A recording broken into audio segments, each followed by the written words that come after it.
Welcome, friends. Come on in and make yourself comfortable. Whether you're curled beneath a warm blanket, resting your head against a soft pillow, or simply allowing the long day to loosen its hold on you, I am glad you are here tonight. Perhaps the room around you is already dim, with only a little evening light remaining, or perhaps the world outside your window has settled completely into darkness. Either way, there is nowhere else you need to be for a while. The night can move at its own pace, and so can this story. So, before we begin, take a moment to like the video and subscribe, but only if you genuinely enjoy these journeys into the past, and let me know where you're listening from tonight and what time it is where you are. Then settle back again, adjust the blanket if you need to, and allow the noise of the present to become a little more distant. Tonight, we are stepping into a winter evening in Victorian Britain, into a country manor standing quietly among bare trees, dark fields, garden walls, and narrow lanes whitened by frost. It is a world more recent than the stone castles and candlelit abbeys of the Middle Ages, yet many of its habits, rhythms, and even its shadows still carry traces of those older centuries. A manor house, after all, rarely begins with the Victorians. Its walls may have been rebuilt, its windows enlarged, its chimneys altered, but beneath polished plaster and patterned wallpaper, there often survives the memory of something older. The evening begins slowly. Across the countryside, daylight is fading from a pale winter sky. The last week colour rests along the western horizon, while the fields darken into long stretches of grey. Hedgerows become almost black. Bare branches rise above the estate like fine ink lines, and a thin mist begins gathering beside a stream running beyond the lower meadow. No one can quite agree whether Victorian winters were remembered as colder than they truly were, but in household diaries and estate records, frost, damp, snow, and biting wind appear often enough to remind historians how deeply the season shaped domestic life. At the manor, the windows are beginning to glow. From a distance, the house appears almost suspended between two worlds. Behind it lies a belt of woodland, its oak and beech trees stripped of leaves. Before it stretches a lawn stiff with frost, bordered by gravel paths and clipped shrubs. Beyond the gardens stand the stables, kitchen yards, servants' buildings, and a small estate chapel whose bell has marked hours for generations. Farther still, across open fields, the tower of the village church rises above clustered roofs. A bell sounds there now. Its note travels faintly over the frozen ground, slow and hollow in the winter air.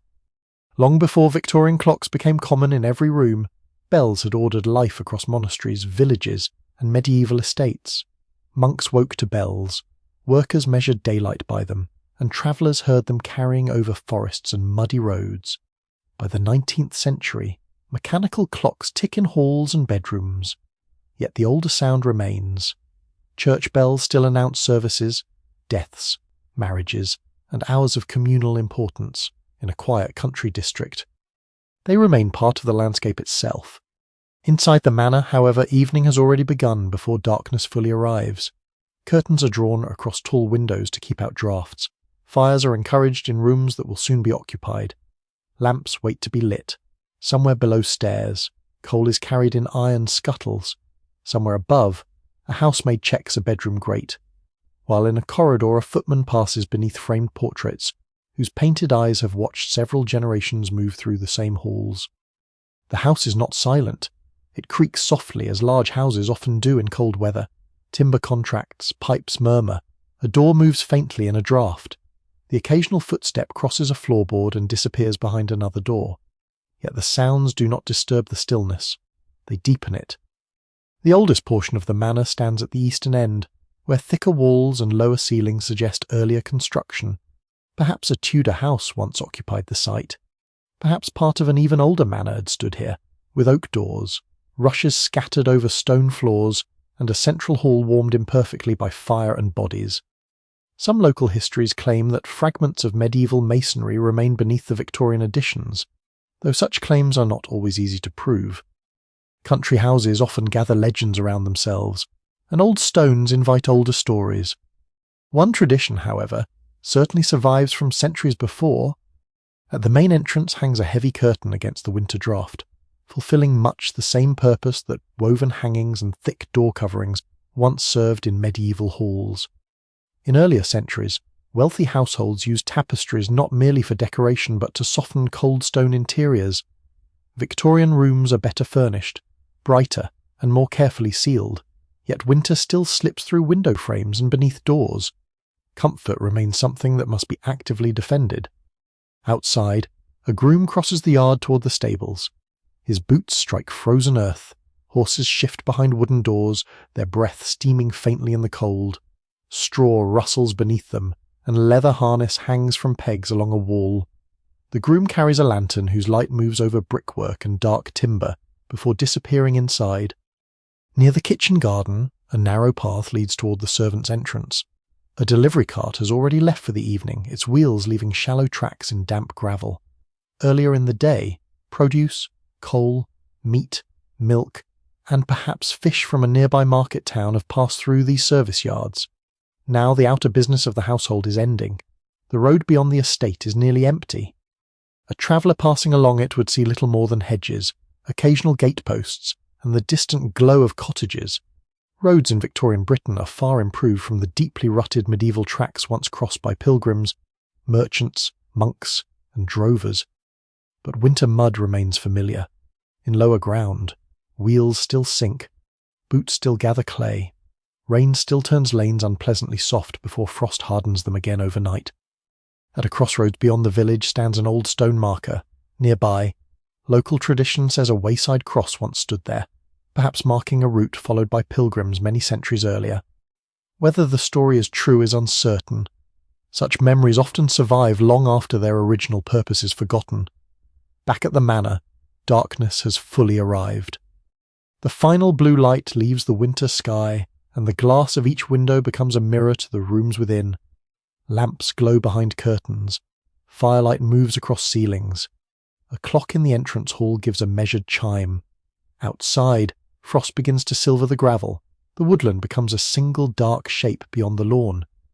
And for a little while, the great house seems almost removed from the wider world, enclosed by winter, by distance, and by the gentle repetition of habits performed night after night. This is the quiet moment before the household gathers, before dinner is announced, before lamps brighten every passage, before polished silver catches the light, and the servants begin their careful movement between rooms. For now, the manor simply settles into evening, while beyond its walls the fields grow still, the village fires burn low, and another faint bell drifts across the cold. While the last daylight disappears from the frost-stiffened lawns, another kind of evening begins behind the polished doors of the manor. It is an evening measured not by leisure but by preparation, by repeated duties known so well that little instruction is needed. Long before the family gathers beneath the chandeliers, servants are already moving through corridors and back staircases, quietly transforming the house from its daytime state into the warmer, softer world required after dark. The work begins before anyone upstairs gives much thought to it.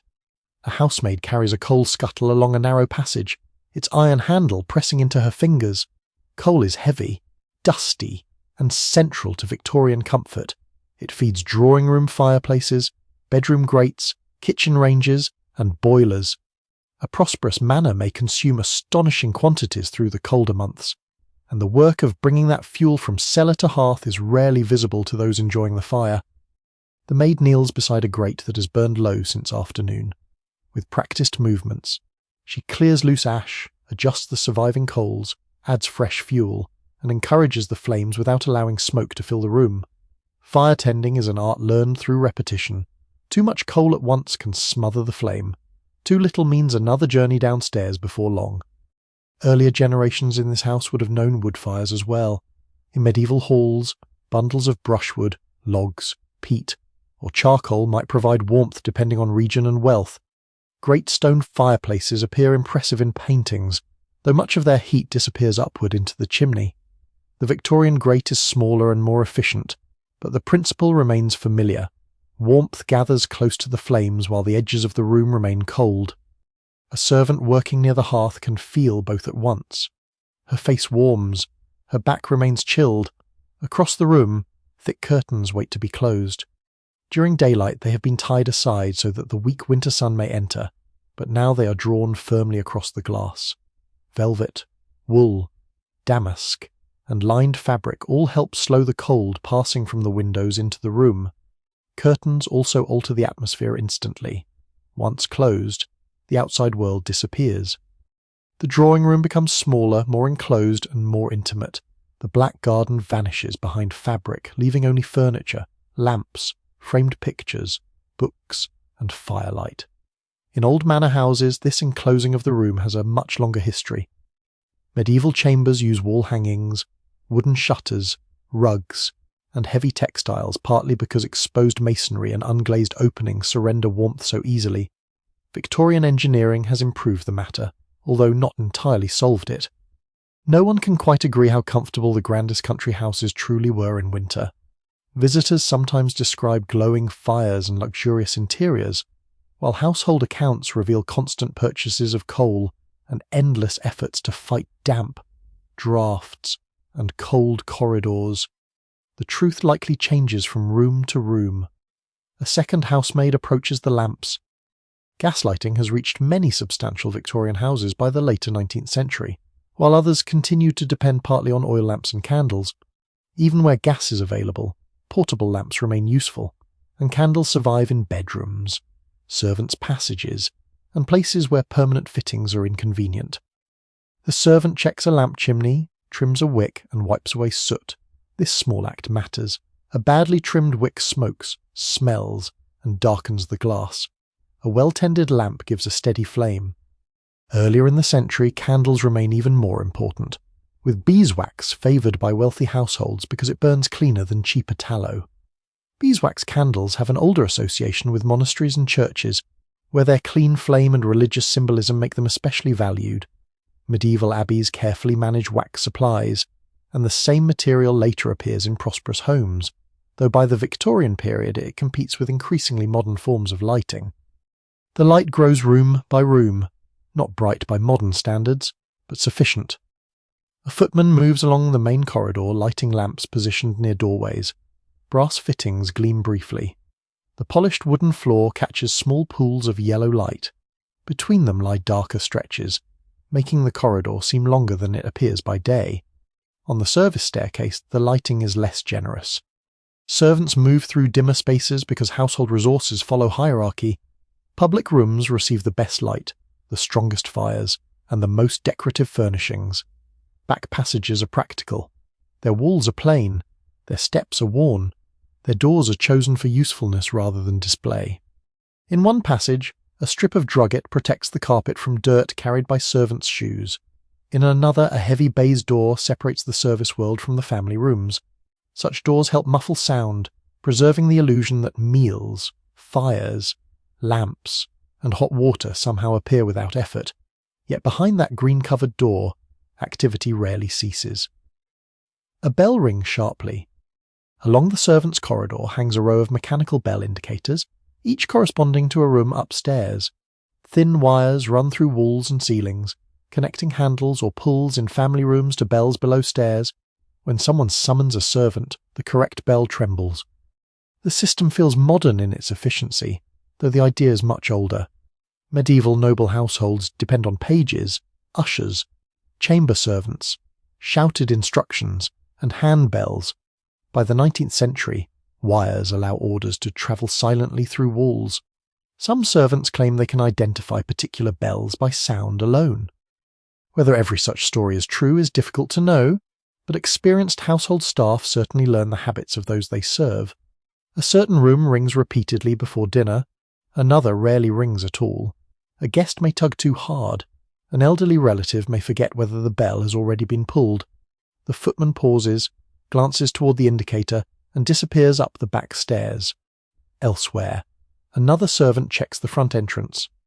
The great oak door closes firmly against the evening cold. A thick curtain hangs behind it, reducing drafts when visitors arrive. Boots and umbrellas stand nearby. A silver tray waits for calling cards. The hall fireplace has been built up, though the space remains cooler than the drawing room. On a side table rests a small bowl of dried lavender mixed with other aromatic material. Victorian households use scented sachets, flowers, herbs, potpourri, and occasionally stronger preparations to freshen rooms. This, too, recalls older practices. Medieval people scatter sweet-smelling plants among floor rushes, place herbs in linen chests, and carry aromatic substances partly for pleasure and partly from beliefs connecting foul smells with sickness. Such beliefs survive surprisingly long. Even after germ theory begins transforming medicine, many people continue to associate stale air and unpleasant odours with danger.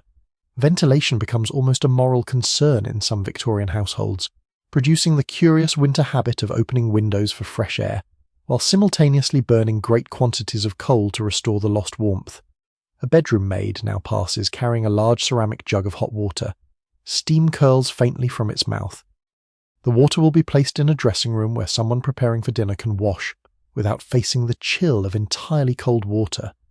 In another room, a warming pan may soon be used beneath bed sheets, though some households consider the device old-fashioned compared with newer hot water bottles.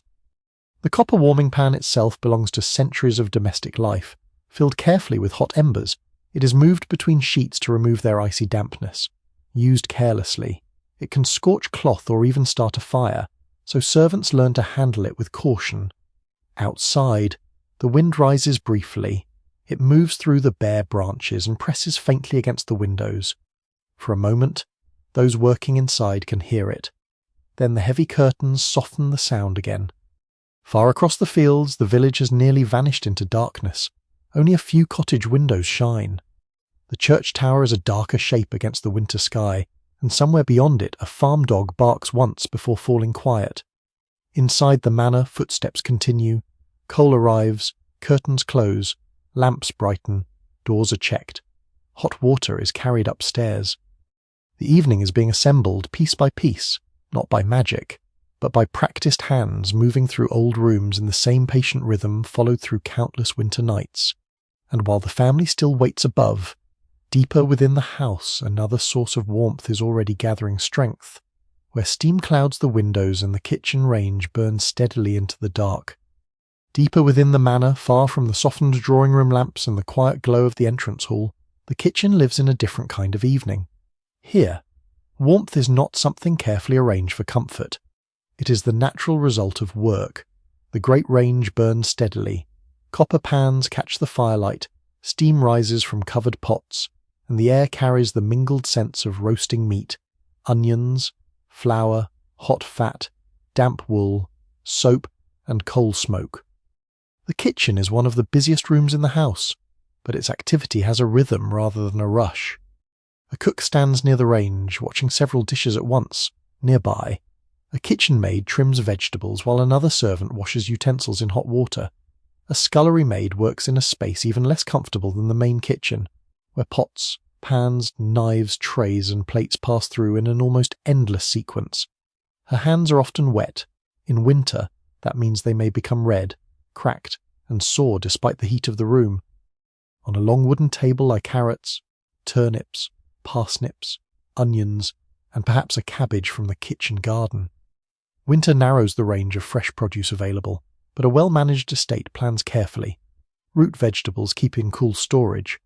Apples may survive for months when properly selected and laid out. Jars of preserved fruit line shelves. Pickles, jams, dried herbs, smoked meats, salted foods, and bottled fruits all extend the memory of warmer seasons.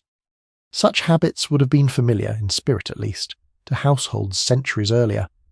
Medieval manor kitchens also depend upon the careful preservation of food through winter. Meat is salted or smoked, fish is dried, herbs hang from rafters, peas and beans are stored for pottage, grain becomes bread, ale, and thick soups. The Victorian kitchen is equipped with iron ranges, improved ovens, specialised utensils, and a much wider commercial network. Yet the ancient problem remains unchanged. Winter must be anticipated before winter arrives. A pantry can therefore become a quiet record of summer. Rows of jars hold gooseberries, plums, damsons, or currants gathered months before. Preserving bottles sometimes require careful sealing with wax or other materials, and recipes vary considerably from household to household. No one can quite agree how consistently these techniques were followed across Victorian Britain, because domestic practice depended on wealth, region, fashion, and the confidence of individual cooks. In this manner, the housekeeper has likely supervised much of the preserving earlier in the year. Her domain extends beyond meals. She may oversee stores of tea, sugar, spices, linen, candles, soap, and other valuable household goods. Certain cupboards are locked, and keys remain under her control. This practice sounds almost ceremonial, but it reflects the real value of ordinary provisions. Tea and sugar are no longer rare luxuries in the later Victorian period, yet waste still matters, and household discipline depends on knowing what enters the stores and what leaves them. The cook reaches for a small tin of spice.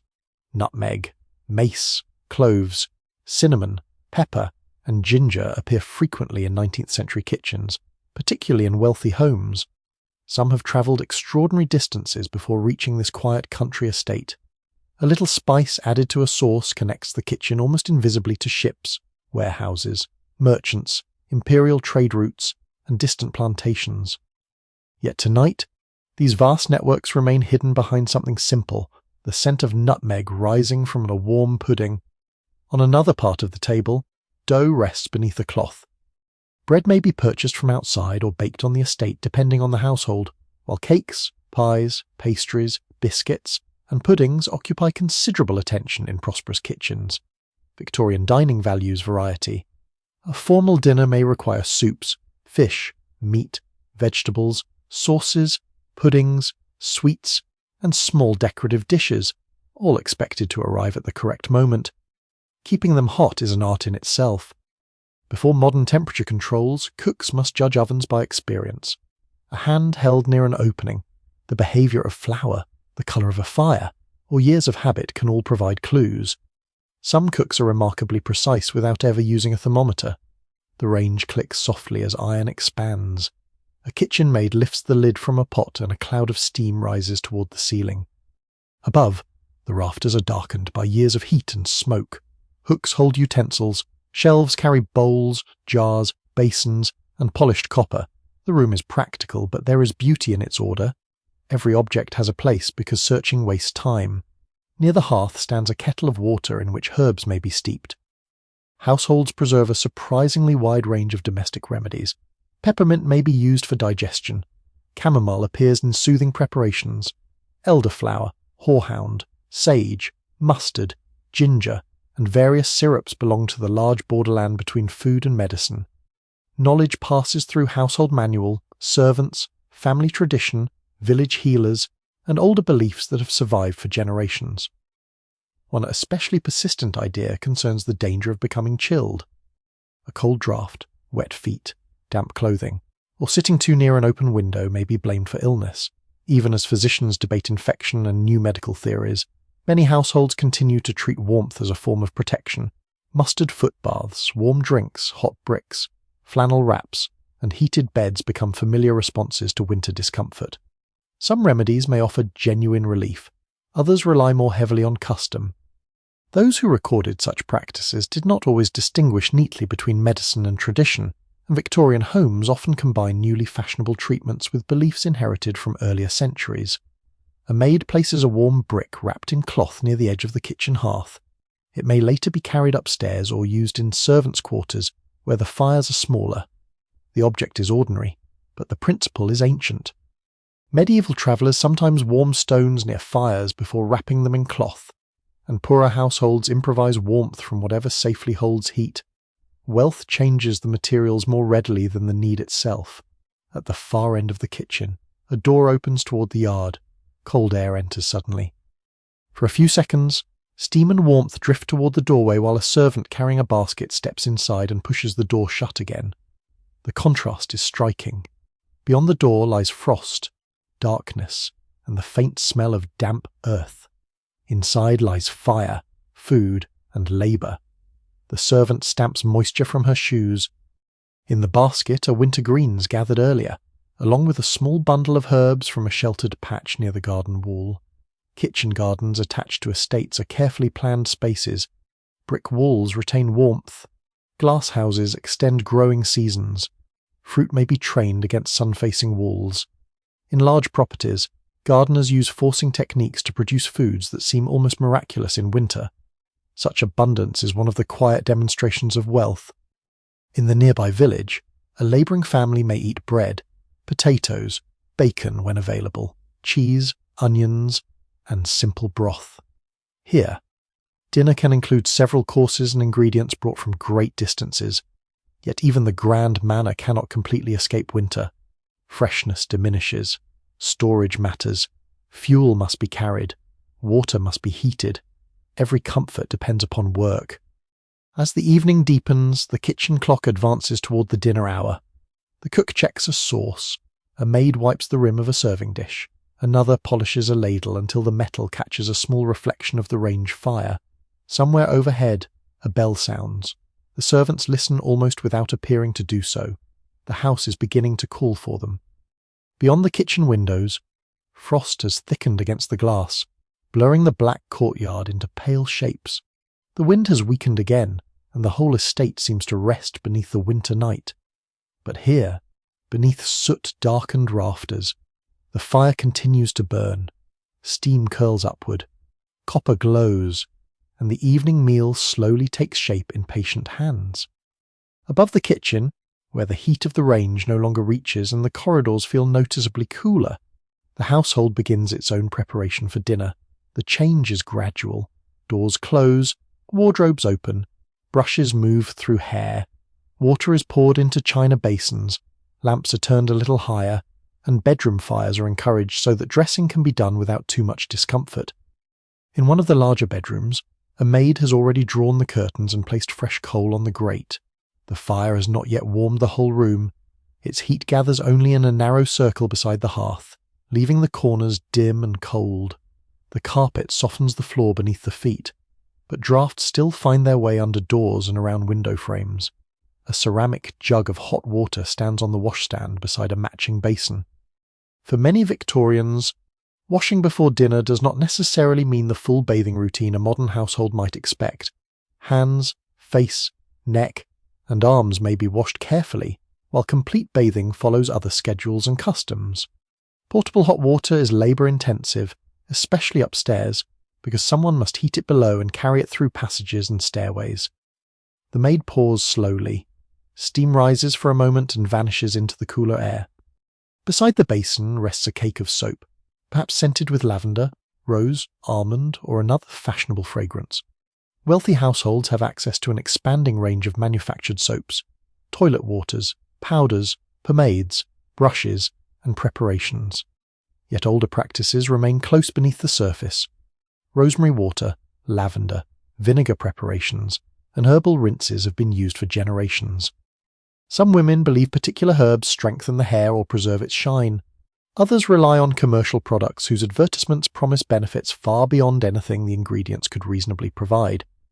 No one can quite agree how faithfully Victorian women followed the elaborate beauty advice published in household manuals. Private routines leave fewer records than public etiquette, and individual habits vary enormously.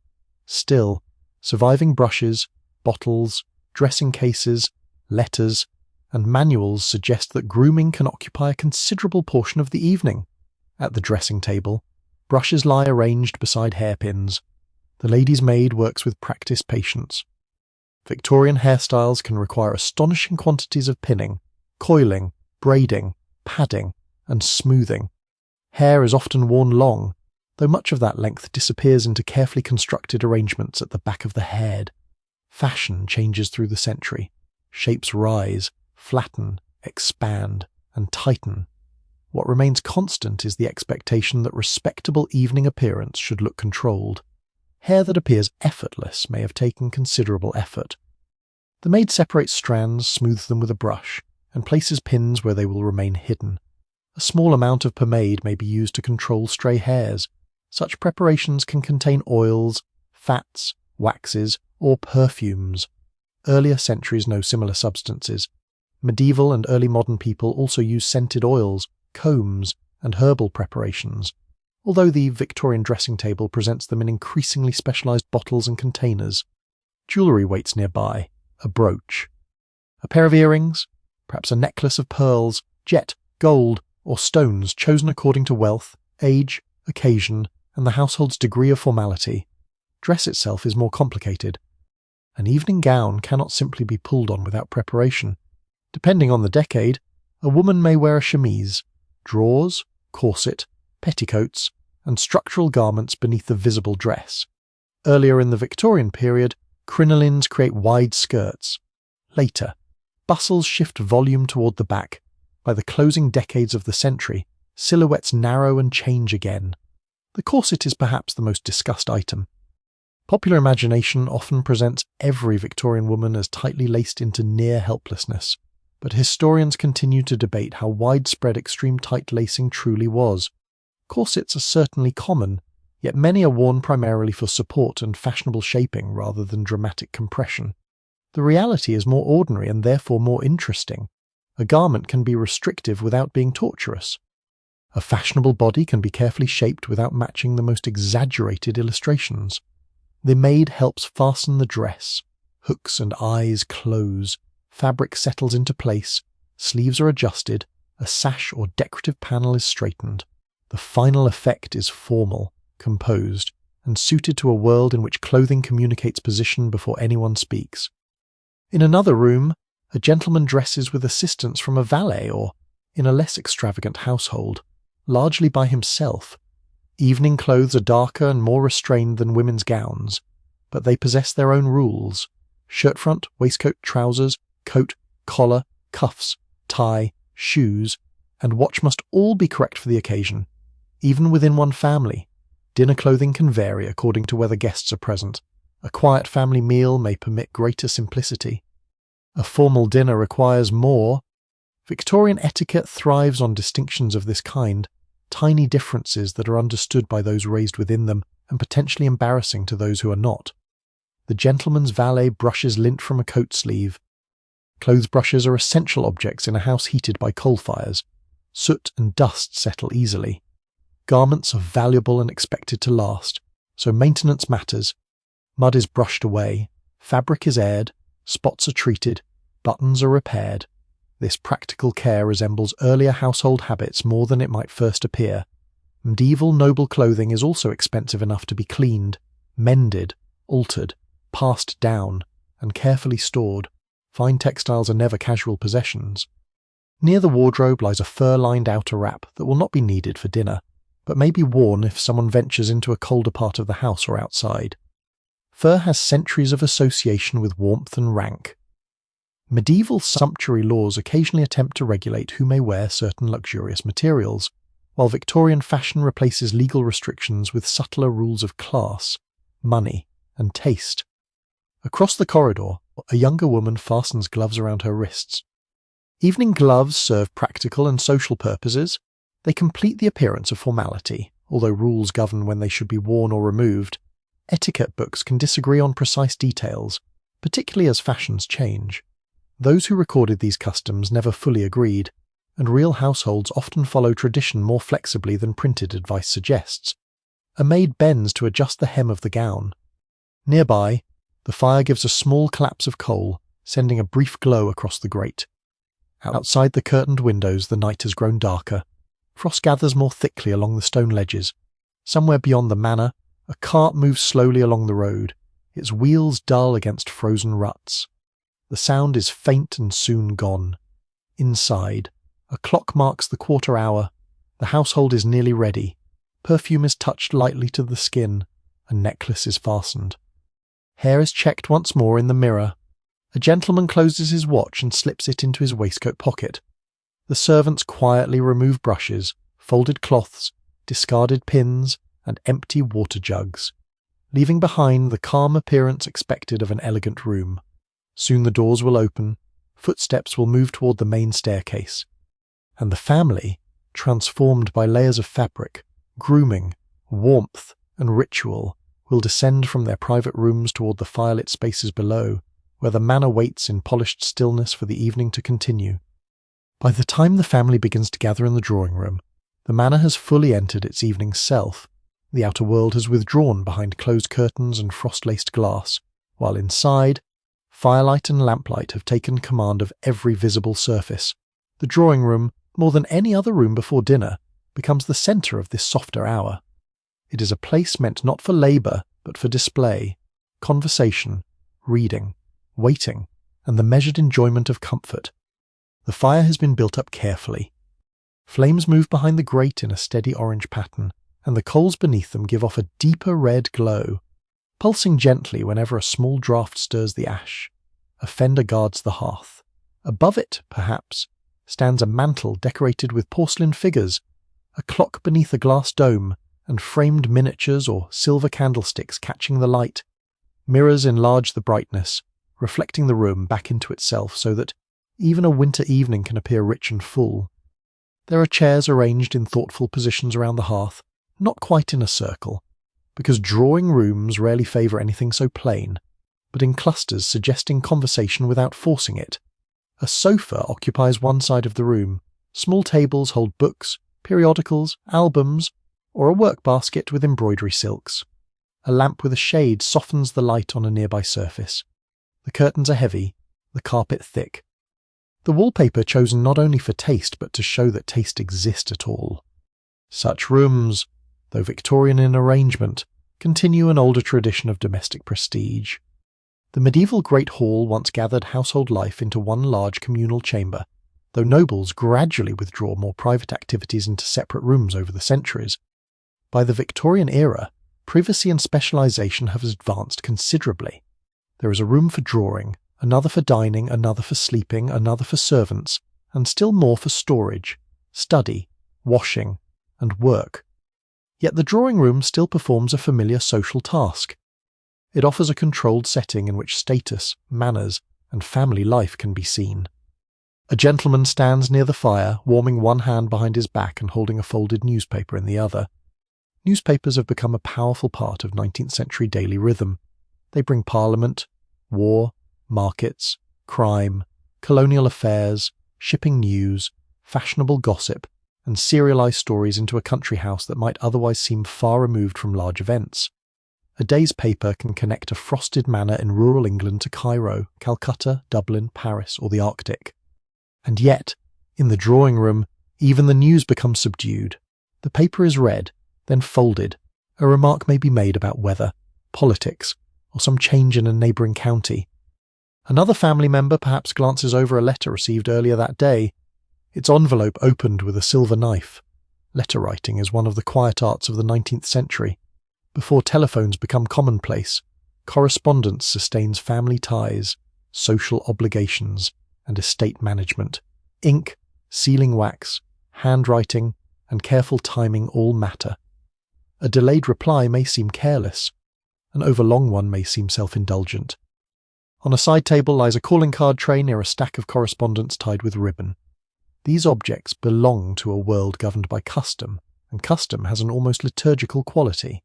Cards are left after visits. Invitations are answered according to established form. Morning alters dress and behaviour. Days have social meanings, and evenings do too. A lady seated near the lamp turns the page of a book. Perhaps it is a novel, perhaps a volume of poetry, perhaps a magazine containing essays, travel sketches, household advice, or illustrations. Reading in the drawing room is not always solitary, even when it appears so. Books are shared, discussed, recommended, sometimes gently judged. Certain titles carry moral approval, others are considered frivolous. Some works are read aloud after dinner in households that favour literary entertainment over cards. Beside her chair stands a work basket. Needlework is one of the characteristic occupations of such an hour. Mending, embroidery, netting, and decorative handwork fill time usefully while preserving the appearance of leisure. This expectation has older echoes. Medieval noblewomen also spend time in textile work, whether practical or ornamental, and skilled needlework remains associated with discipline, patience, and femininity long after its economic necessity has diminished in elite households. No one can quite agree how much Victorian women truly enjoyed these tasks, because the record is shaped partly by prescription rather than confession. Etiquette books praise industrious hands, while novels occasionally hint at boredom, resistance, or private irritation. But in many households, the movement of thread through cloth becomes one more element of evening calm. Near the hearth, a younger member of the family studies a photograph album. Photography has begun to change domestic memory. Portrait miniatures and painted likenesses once preserved faces with great expense and delay. Now carte de visite and cabinet photographs allow families to gather relatives, acquaintances, and notable figures into albums turned slowly by lamplight. To open such an album is to move through a private gallery of the living and the dead. The practice carries something of the atmosphere once attached to relics, memorial objects, and family portraits in older houses. Human beings have long wished to keep the absent near them. A medieval household may preserve a saint's token, a pilgrim badge, a lock of hair, or a cherished devotional object. A Victorian drawing room preserves likenesses, letters, and keepsakes with equal tenderness, though expressed through different materials. In another corner of the room, a clock ticks steadily. That sound, so ordinary, governs the tempo of the evening more than anyone consciously admits. Victorian households pride themselves on punctuality, and dinner in particular should not be kept waiting. Yet before the meal is announced, there remains this interval of composed delay, almost ceremonial in its stillness. Outside, winter presses quietly against the house. The trees beyond the lawn are invisible now except where moonlight catches the higher branches. The gravel paths are pale with frost.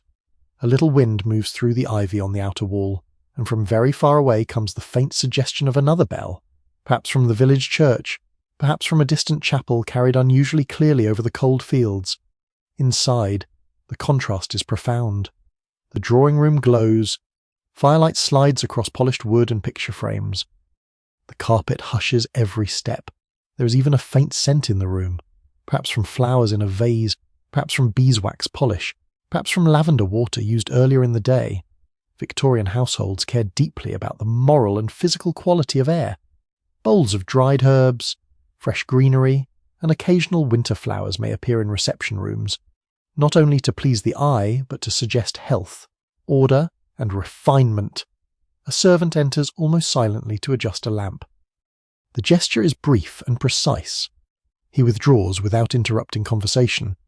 The family may hardly notice the movement, which is partly the point. Good service in such a household is often designed to appear nearly invisible. The room should feel self-sustaining, as though the coal arranged itself, the curtains drew themselves, and the lamps somehow knew when to brighten. Yet all of it depends on hands that have been active for hours already. The quiet cannot last much longer. There is a sense, subtle but unmistakable, that the evening is gathering toward its next form. A book is closed with a finger marking the place. A paper is folded neatly. Someone rises and stands near the mantel. Another glances toward the door almost unconsciously, listening for the expected signal. Then, at last, from somewhere beyond the drawing room, there comes the small but decisive sound that changes waiting into movement. Dinner is ready. The announcement of dinner changes the drawing room almost imperceptibly. Books are closed, letters are set aside, and the small circle around the fire loosens as the family rises. The warmth remains behind them while the door opens onto the cooler passage beyond, where lamplight stretches along polished wood and framed portraits. From there, the household moves toward the dining room with the calm regularity of a ritual practiced many times before. Dinner in a prosperous Victorian manor is not simply a meal. It is one of the most structured moments of the evening, governed by habits so familiar that those who belong to the household rarely need to explain them. Seating follows rank and relationship. Servants know where each dish must go. Plates appear and disappear according to a sequence. Conversation is expected to remain pleasant. Even silence has its proper place. The dining room is warmer than the corridor. A coal fire burns in the grate, while candles or gas jets illuminate the table from above and along the walls. Light falls across polished silver, glass, white linen, porcelain, and dark wood. The effect is brighter than the drawing room, more formal and more deliberate. In earlier centuries, wealthy households dine in very different surroundings. A medieval lord might eat in a great hall crowded with retainers, servants, guests, dogs, smoke, and noise. Food may be served on thick slices of bread known as trenchers, with shared dishes placed before groups of diners. By the 19th century, dinner has become far more private and specialized, yet traces of old hierarchy remain. Who serves, who sits, who receives the best portion, and who eats elsewhere still reveal the structure of the household. At the manor table, soup may arrive first, a footman serves quietly, approaching from the proper side and moving with controlled speed.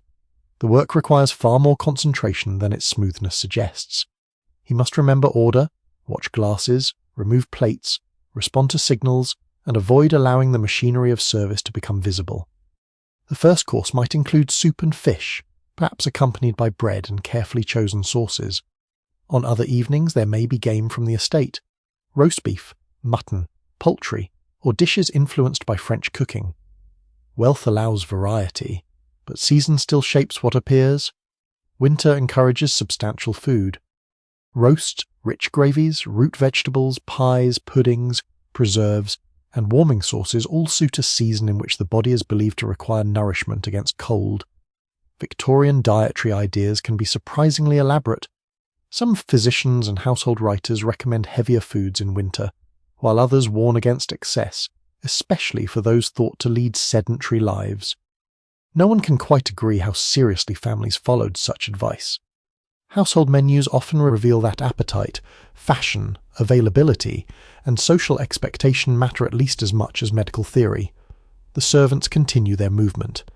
One removes an empty soup plate while another carries in fish. A sideboard holds decanters of wine, water, and perhaps other drinks, all placed with care. The butler, if the manor employs one, oversees the dining room service and bears particular responsibility for valuable silver and wine. Silver itself is a constant burden of maintenance. It must be cleaned and polished regularly. Tarnish is unacceptable in a formal dining room, and servants may spend hours keeping candlesticks, trays, serving pieces, and cutlery bright enough to catch the light. Some polishing compounds are abrasive or unpleasant to use, but few guests think of them when admiring the table. A small salt cellar rests nearby. Salt has travelled a remarkable journey through European social history. In medieval halls, its placement could reflect hierarchy, and the phrase of sitting above or below the salt becomes associated with rank. By the Victorian period, individual salt cellars may appear at formal tables, and servants keep them filled alongside pepper, mustard, and other condiments. There are also curious superstitions attached to salt. Spilling it is widely considered unlucky, and some people throw a pinch over the left shoulder to avert misfortune. The custom is much older than the Victorians, its precise origin uncertain. Some connect salt with purification and protection, others with the long-standing value once attached to it. Whatever the explanation, a tiny accident at a dinner table can still awaken an old belief in an otherwise modern household. The meal advances. Conversation moves gently around the table. Estate affairs may be mentioned. A neighbour's health, an upcoming visit, a local charity, or the weather might occupy several minutes. Political subjects may appear if the company enjoys them, though polite society often values restraint over argument. Victorian dining advice repeatedly warns against dominating conversation. A guest should not speak only of himself. A host should help quieter diners participate. Subjects likely to embarrass others should be avoided. In practice, of course, real people remain real people, and not every dinner reaches the ideal imagined by etiquette manuals. A carving dish arrives. Earlier in the century, some families carve meat at the table, requiring the host or another diner to possess considerable skill with a carving knife. Later fashions increasingly favour service from the sideboard or by servants. Both methods appear during the long Victorian period, and historians continue to debate how quickly formal practices change outside the grandest houses. The food itself reveals another layer of the estate. Game may have come from surrounding woods. Vegetables may have grown behind the kitchen walls. Butter and milk may come from estate cows. Apples may have rested for months in storage. The table therefore represents the labour of gardeners, dairy workers, farm hands, gamekeepers, kitchen servants, carriers, merchants, and cooks, though only a few of these people are visible in the room. Beyond the curtained windows, winter remains absolute. Frost has thickened across the outer panes. The night sky is clear enough now for pale moonlight to lie over the lawn. Farther away, bare trees stand motionless along the boundary of the park. A path used during summer evenings is empty, its gravel hard and white. Within the dining room, the fire gives a low crackle. For a little while, conversation fades while plates are changed. That pause allows smaller sounds to emerge: the movement of cutlery, the soft placement of porcelain, the faint clink of a glass, the ticking of the mantel clock. Then comes pudding.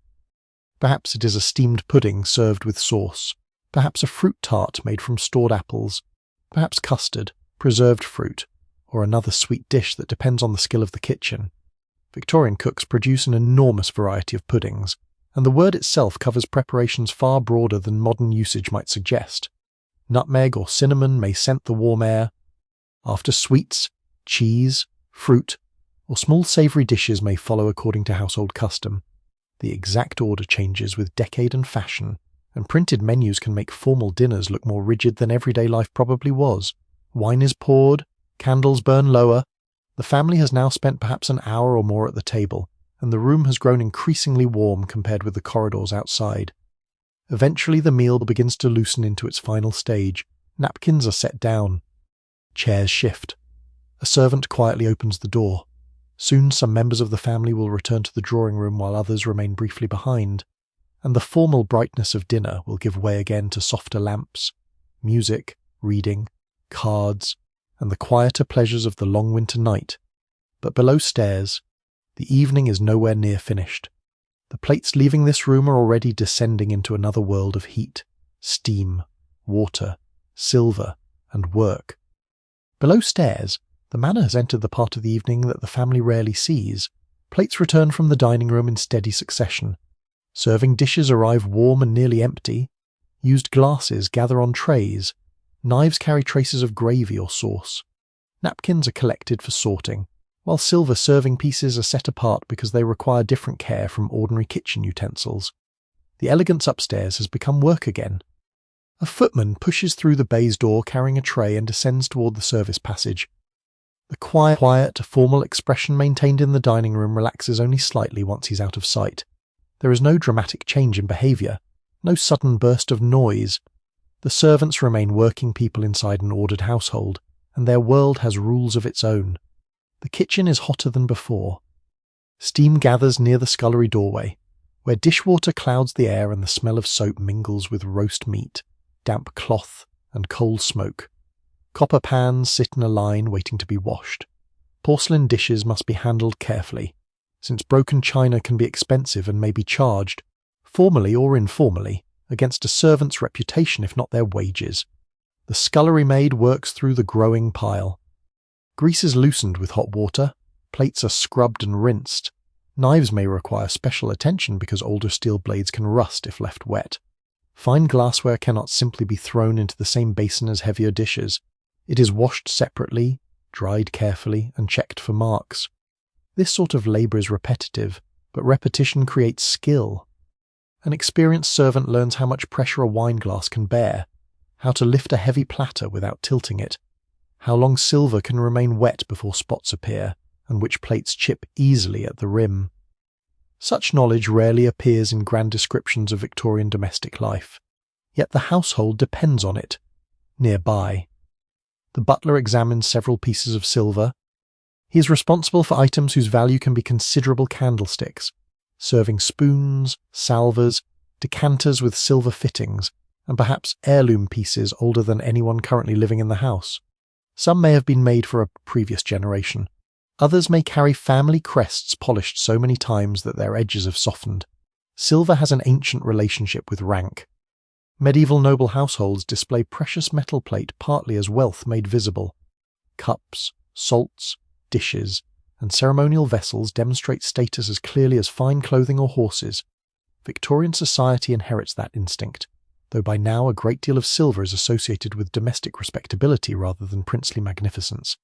A polished tea service can say almost as much about a household as a coat of arms. The cleaning itself can be tiresome. Various mixtures are used for polishing, including prepared powders and pastes. Older household manuals recommend combinations involving chalk, whiting, alcohol, soap, or other substances. Some recipes work well enough. Others are harsh enough to wear away fine engraving if used too enthusiastically. No one can quite agree how closely servants followed published cleaning instructions. Much practical knowledge passes directly from one servant to another, often without ever being written down. At a smaller table nearby, the servant's own supper is being prepared. Their meal is simpler than the dinner upstairs, though in a prosperous household it may still be substantial. Cold meat left from an earlier joint, bread, cheese, potatoes, pickles, soup, or pudding can appear. Tea is common. Beer or ale may also remain part of household provision depending on period and custom. The servants do not usually sit down all together at the same time. Work determines who can eat. Someone must remain available if a bell rings. Another is still serving upstairs. A kitchen servant may eat while standing for a moment near the range before returning to washing. The senior servants may dine separately from junior staff, preserving hierarchy even below stairs. The butler and housekeeper hold positions of considerable authority.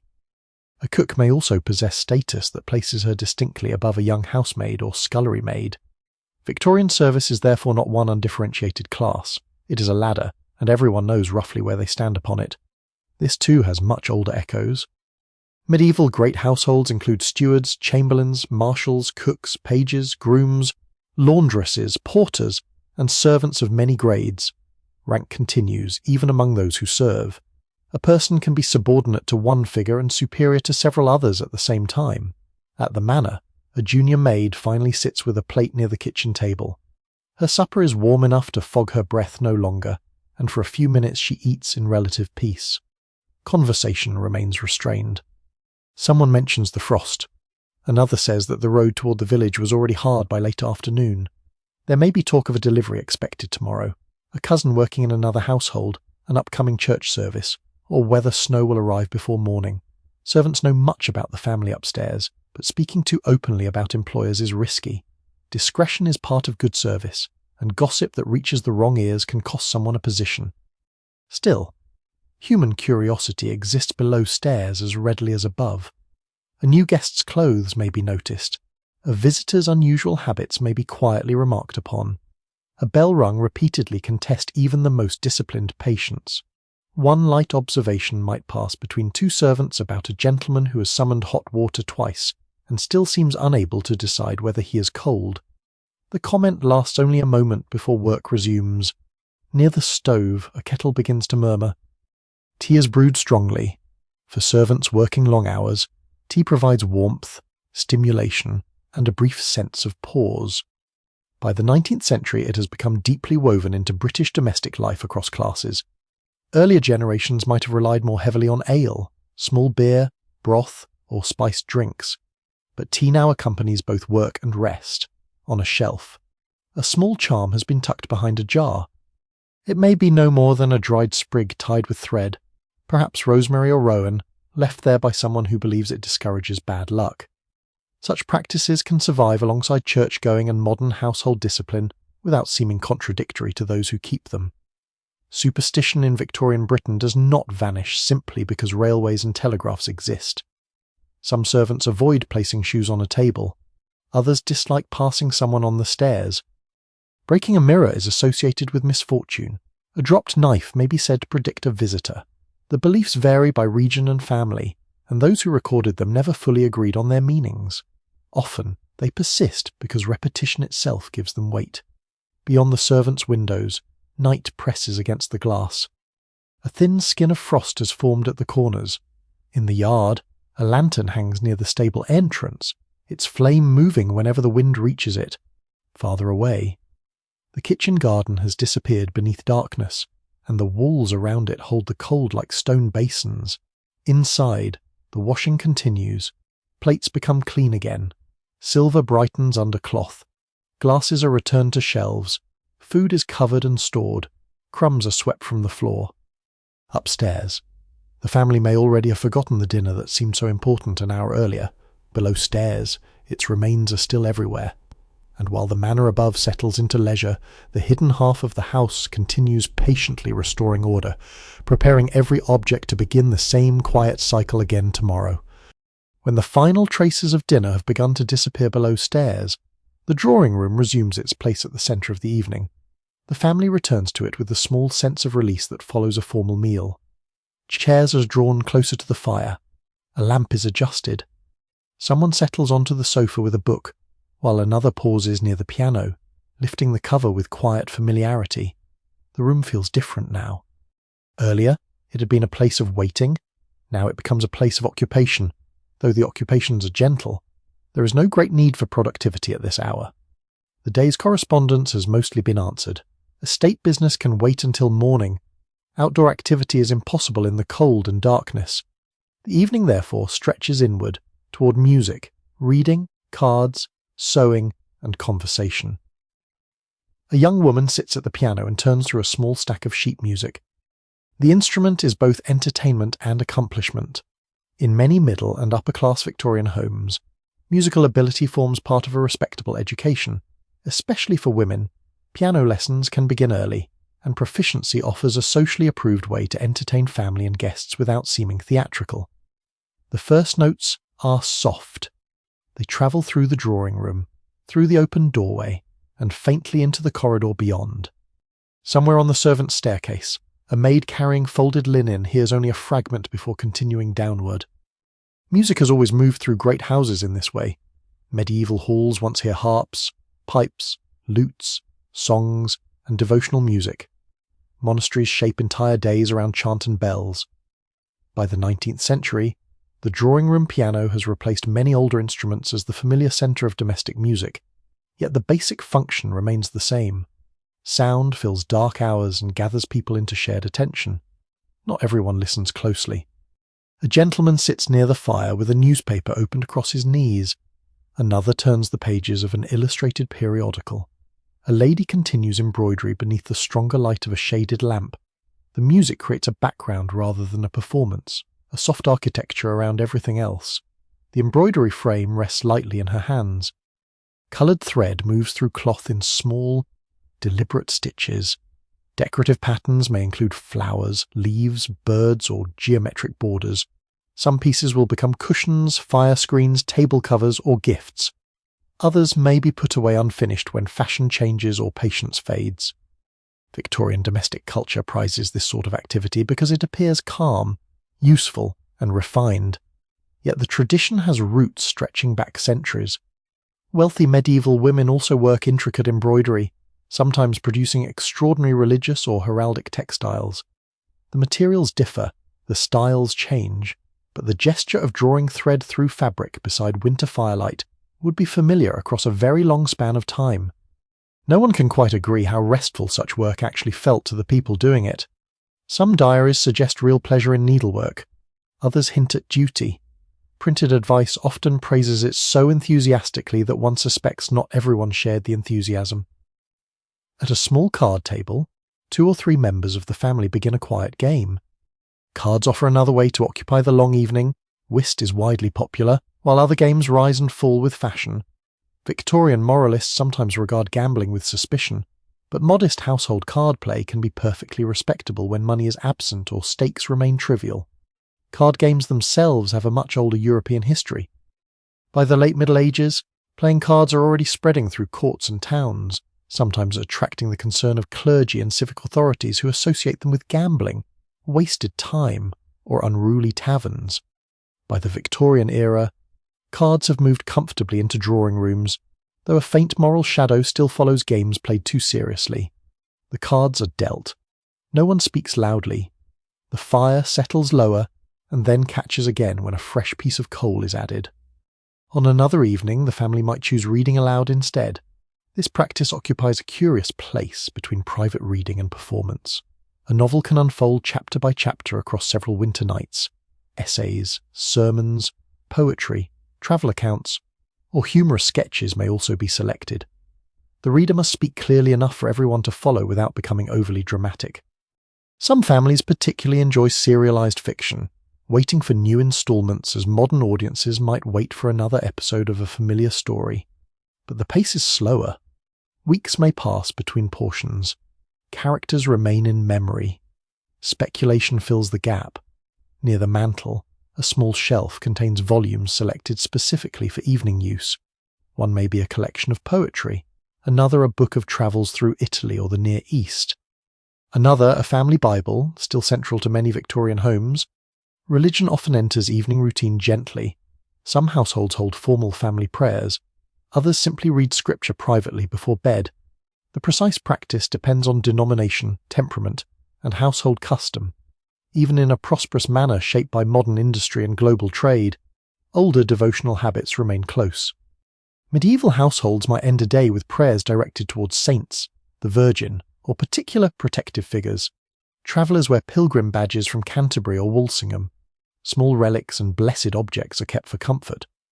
Victorian Protestant households may reject many such practices, yet the human desire for protection through repeated words and familiar ritual continues in another form. A servant enters carrying a tray. Tea arrives later in some households, perhaps accompanied by biscuits or a small cake. The timing varies. After a substantial dinner, nobody truly needs more food, but evening refreshments are often less about hunger than rhythm. The china is delicate. Steam rises from the pot. Milk and sugar are set beside it. The lady of the house may pour, preserving a small domestic ceremony even within a home where servants perform nearly everything else. Tea once represented distant luxury. Now it has become almost inseparable from British domestic identity. Yet each cup still depends upon trade routes stretching thousands of miles beyond the winter fields outside. A spoon touches porcelain with a faint chime, then the room settles again. Beyond the curtains, the wind has almost disappeared. Moonlight lies over the lawn and the stone balustrade, pale enough to give the frost a weak shine. In the village, most shutters are now closed. A few chimney tops release thin smoke into the cold air. Somewhere near the churchyard, an owl moves between bare branches without disturbing the stillness. The manor itself seems quieter than it did an hour before. The kitchen remains busy, but the sound does not travel this far. A clock ticks. A page turns as a needle passes through cloth. The piano begins another piece, slower than the first. For a moment, the evening appears almost timeless. The furniture is Victorian, the lamps modern by the standards of the house, the books recently printed, yet the basic scene belongs to many centuries people gathered near firelight while winter waits beyond the walls.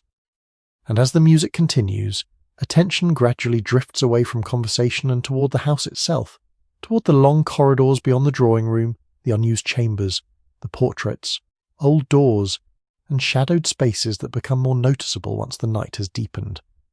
Beyond the drawing room, the manor stretches into a quieter geography of passages, staircases, small landings, unused bedrooms, and doors that remain closed for most of the evening.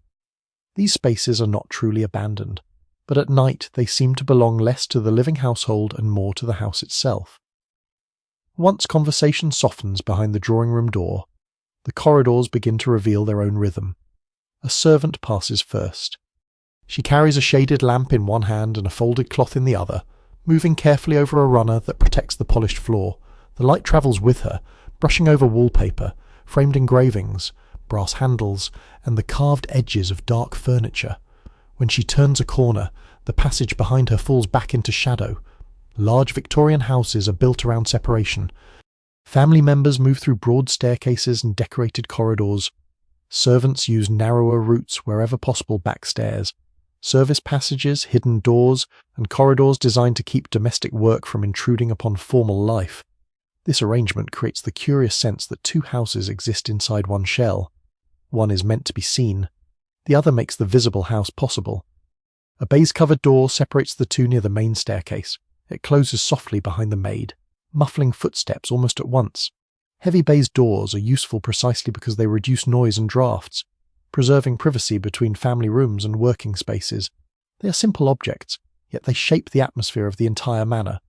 Beyond the door stands a gallery lined with portraits. The oldest faces belong to people who lived before the present house reached its Victorian form.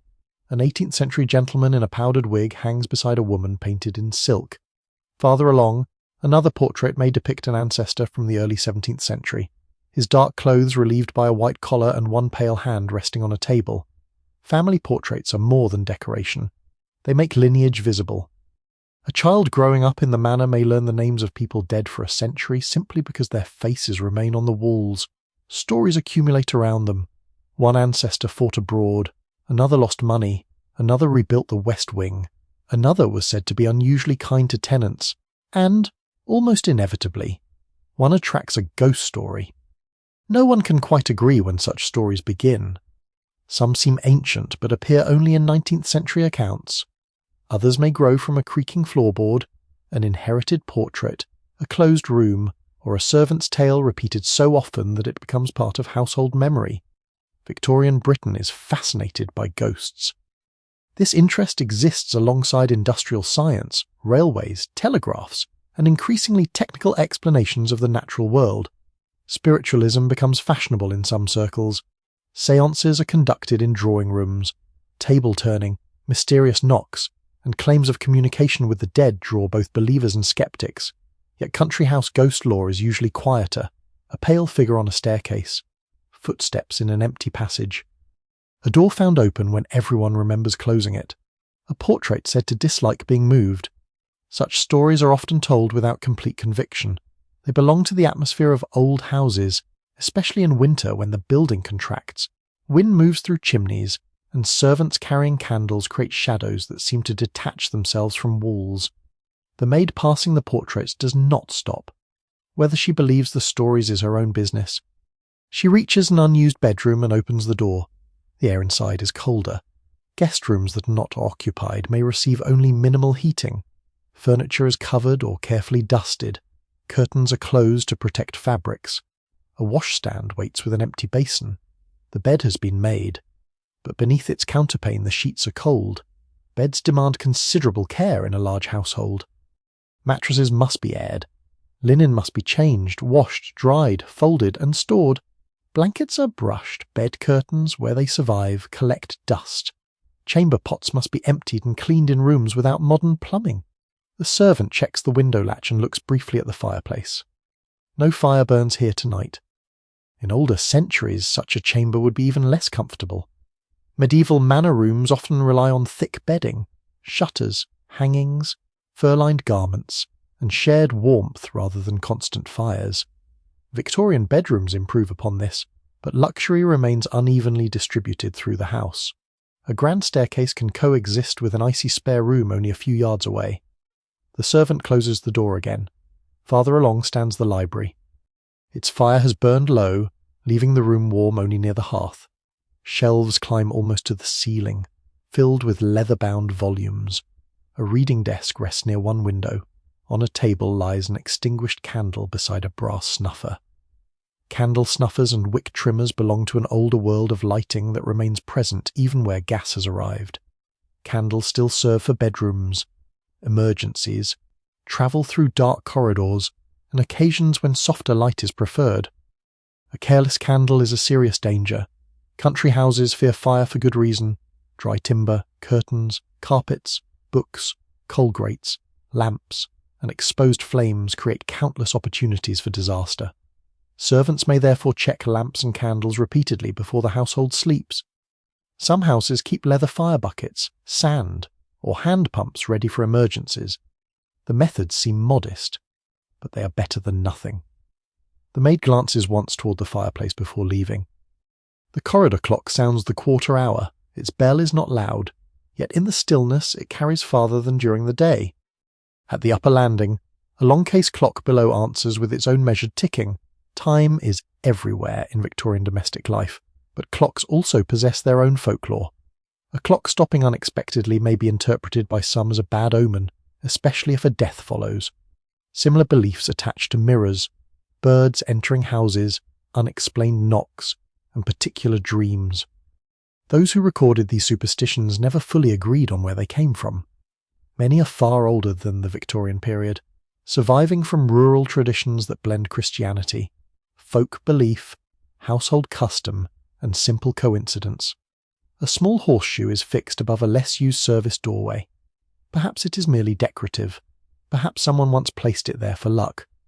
In many parts of Britain, iron is associated with protection against misfortune or supernatural danger. Horseshoes may be hung with the open ends upward to hold luck, or downward so that luck pours over those passing beneath. Even the correct direction is debated. The manor accommodates contradictions easily. A scientific journal may lie in the library while a horseshoe hangs above the back door. A family may attend church faithfully while still avoiding the inconvenience of tempting fate. Outside, moonlight has strengthened over the snow-dusted lawn. The bare branches cast faint shadows across the ground. Beyond the formal garden, the woods are almost entirely black. The stable lantern still burns in the distance. Though the yard itself has quieted, inside, the servant reaches the end of the gallery. Behind her, the portraits recede into darkness one by one. The house is not asleep yet, but it is becoming more aware of silence. Rooms no longer in use are closing. Fires are lowering. corridors empty between passing footsteps, and in the gentle uncertainty of winter night, the manor begins to feel less like a collection of rooms and more like a vessel carrying memory forward through generations, holding every polished banister, worn threshold, whispered superstition, and forgotten evening within its walls. Beyond the manor windows, the same winter evening has settled over a much larger world. The house may seem self-contained from within, sealed behind curtains, coal fires, polished doors, and glowing lamps, but the estate surrounding it remains awake in quieter ways. Across the lawn, beyond the ornamental gardens and the darker line of trees, cottages, barns, stables, lanes, and fields continue their own slow routines beneath the cold sky. Moonlight lies faintly over the ground. Where the frost has caught on grass, the fields appear pale and almost silver. Hedges divide one field from another in long black lines, their branches bare except for a few stubborn leaves. A narrow track runs between them toward the village, hard where the mud has frozen and uneven where cartwheels have cut deep ruts during wetter days. A labourer walks along it carrying a lantern. His coat is thick but worn, and his boots bear the stains of many seasons. He has finished his outdoor work for the day, though perhaps not all his duties. On an estate of this size, livestock still require attention after sunset. Gates must be checked, horses must be fed, cows may need tending. Equipment is put away carefully because a tool left outdoors in frost and damp deteriorates quickly. His lantern throws only a small circle of light. Beyond it, the lane disappears. Victorian rural life often depends upon familiarity with darkness. The modern flood of artificial light does not yet exist, and even those who own lanterns use them sparingly because oil, candles, and maintenance cost money. People know paths by habit, hedges by shape, and distances by memory. The labourer turns toward a cottage at the edge of the estate. Inside, the evening is warmer, though not warm in the manor sense. One fire may heat the principal room, while bedrooms remain cold. A kettle hangs or rests near the hearth. Boots stand by the door to dry.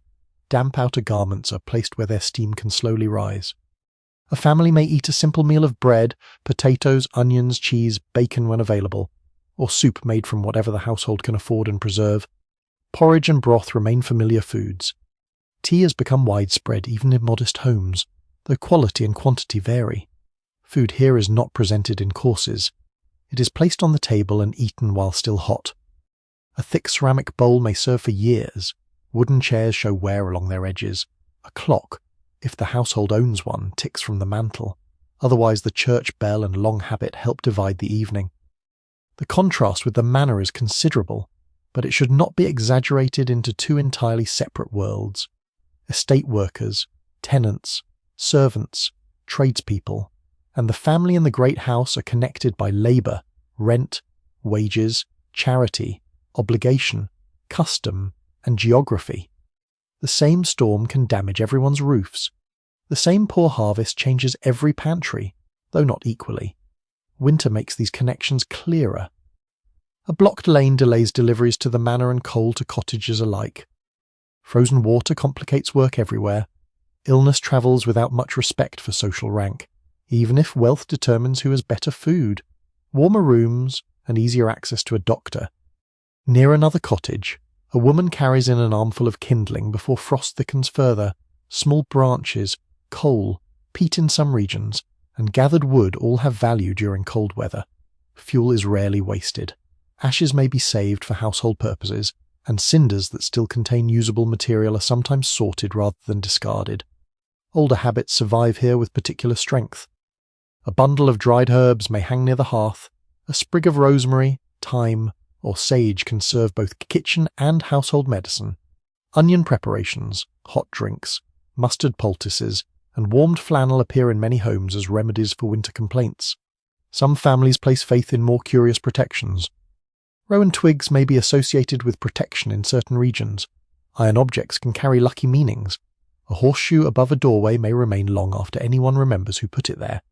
No one can quite agree how seriously such customs are believed by the later Victorian period. Often they survive half as superstition, half as habit, and perhaps partly because removing them seems less sensible than leaving them alone. Farther across the estate, the stable yard has quieted, The horses have been fed and rubbed down. Harnesses hung carefully so leather does not crack or become misshapen. A stableman checks water and bedding one more time. Horses generate warmth of their own, and the enclosed stable carries the smells of hay, leather, animal breath, and damp wool. Stable work follows routines older than the manor's Victorian facade. For centuries, horses have shaped travel, farming, warfare, trade, and pilgrimage. Medieval roads once carried mounted messengers, pack horses, monks, merchants, and noble retinues past estates much like this one. By the 19th century, railway lines may run only a few miles away, yet the final journey between station and manor still often depends upon horseflesh. In the stable wall hangs a worn brush used for grooming. A horse is not simply fed and left. Its coat is brushed, hooves examined, legs checked, and tack inspected. Winter makes these tasks especially important because mud can conceal injury and wet equipment deteriorates quickly. A stable boy closes a half door. The wooden latch falls into place with a dull sound. Above him, the sky is clear enough for stars. Across the fields, the church tower rises above the village roofs. Its dark outline has scarcely changed in generations, though houses have gathered around it and roads have improved. In earlier centuries, the churchyard may have served not only as a place of burial but as a centre of local memory, marked by paths, boundary customs, feast days, and bells. The Victorian village still revolves around the church in ways both spiritual and practical. Parish notices matter. Baptisms, marriages, funerals, and Sunday services bring families together. The church clock may be the most reliable public timepiece for miles. Tonight, however, the village is withdrawing from activity. Shop shutters are closed. The blacksmith's fire has gone low. A public house may remain lit for a little longer, but most cottages have settled into their evening meals. Chimney smoke rises almost vertically in the still air.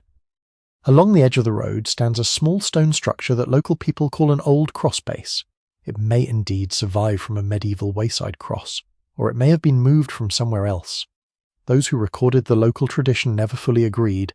Such places often gather stories precisely because certainty has faded. A traveller on this road centuries earlier might have passed a roadside shrine, a toll gate, or a marker pointing toward a market town or abbey. The Victorian road is more regulated, but echoes remain in place, names and fragments of stone. The manor itself is visible from here only as a collection of warm windows between dark trees. To someone returning home through frost, it may appear almost unreal in its brightness. Yet from within the house, the cottages are equally distant. Two worlds looking toward one another across the same winter fields. Then the church bell sounds again. Its note travels across frozen grass, over hedges, past the stable roofs, through the bare woodland, and toward the manor. For a moment, everyone within hearing shares the same measure of time.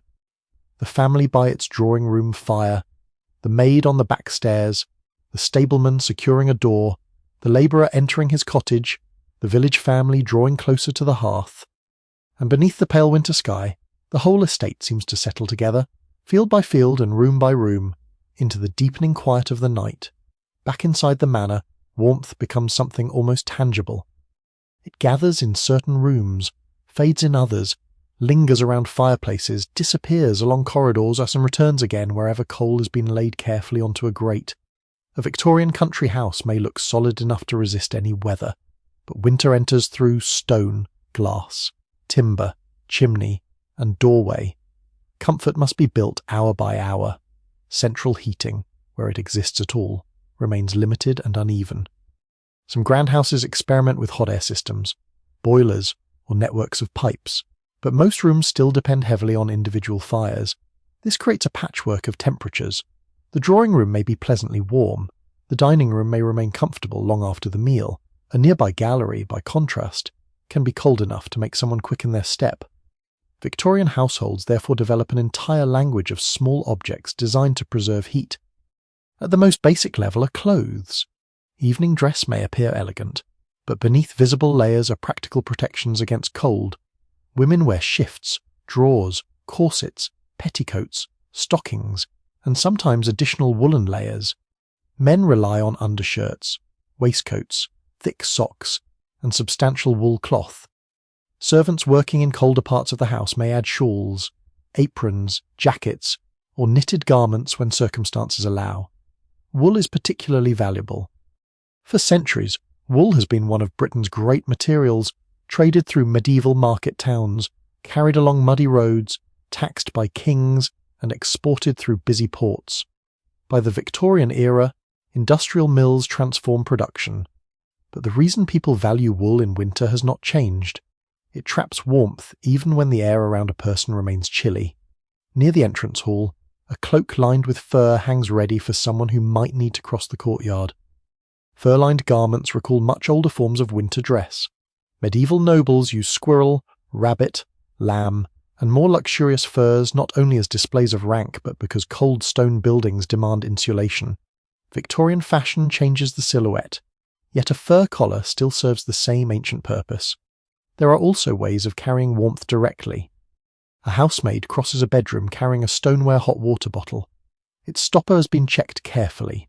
Wrapped in flannel, it can be slipped into a bed before someone retires, warming a small area beneath the sheets. Earlier in the century, and in households that prefer older methods, a warming pan may perform the same task. The long-handled pan is filled with hot coals and moved beneath the bedclothes.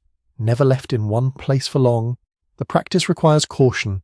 A careless servant can scorch sheets or allow sparks to escape. Household manuals sometimes warn against using embers that smoke too heavily, because beds can absorb unpleasant fumes. No one can quite agree how often warming pans remain in regular use by the later Victorian decades. Hot water bottles gradually replace them in many homes, but older devices have a way of lingering in cupboards long after fashion declares them obsolete. At floor level, another small comfort waits. A foot warmer may be made of metal, ceramic, or stone, filled with hot water or heated material and placed beneath a chair, carriage seat, or desk. Travellers value them particularly. A long journey by coach or carriage in winter can become deeply uncomfortable once the feet grow cold. The idea is centuries old. Medieval people warmed stones beside fires and wrapped them in cloth. Monastic infirmaries may use heated bricks or vessels to ease cold beds. Victorian manufacture makes these objects neater and more standardised, but not fundamentally different. Near one window, the battle against cold takes another form. A thick curtain hangs almost to the floor. Along the bottom of a nearby door lies a fabric draught excluder, sometimes simply a long stuffed roll designed to stop cold air slipping through the gap. Such an object may seem humble beside carved furniture and silver ornaments, yet it can make a noticeable difference. Heavy curtains have a similar effect. When drawn before darkness, they create a pocket of cold air between glass and fabric while allowing the room itself to retain more warmth. Thick carpets and rugs help too. Bare stone or wooden boards draw heat from the feet, so floor coverings become both decorative and practical. In earlier manor houses, rushes once covered floors. Fresh rushes mixed with herbs could soften the surface and absorb some dirt.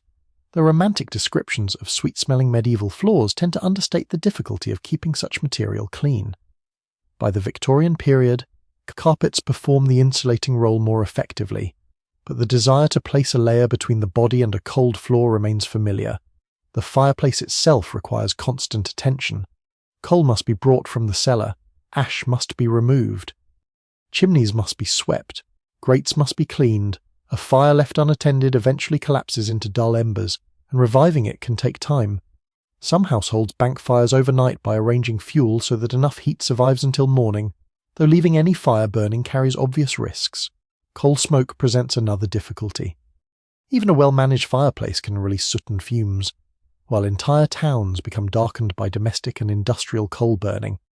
Country air is cleaner than city air, but chimneys still deposit soot on roofs, walls, furniture, and servants' clothes. There is a certain irony in Victorian winter comfort. The same coal that warms a room also creates the dust that must later be cleaned from it. Near the hearth, a brass fire screen stands ready. Fire screens protect faces from excessive direct heat and reduce sparks reaching clothing or carpets. Some are beautifully embroidered, others are plain and practical. A person sitting close to the fire may feel almost too warm in front while remaining cold along the back and shoulders, a familiar sensation in houses heated by open grates. The unevenness becomes part of evening posture. Chairs are angled toward warmth, hands extend briefly toward flames. Feet are placed nearer the fender.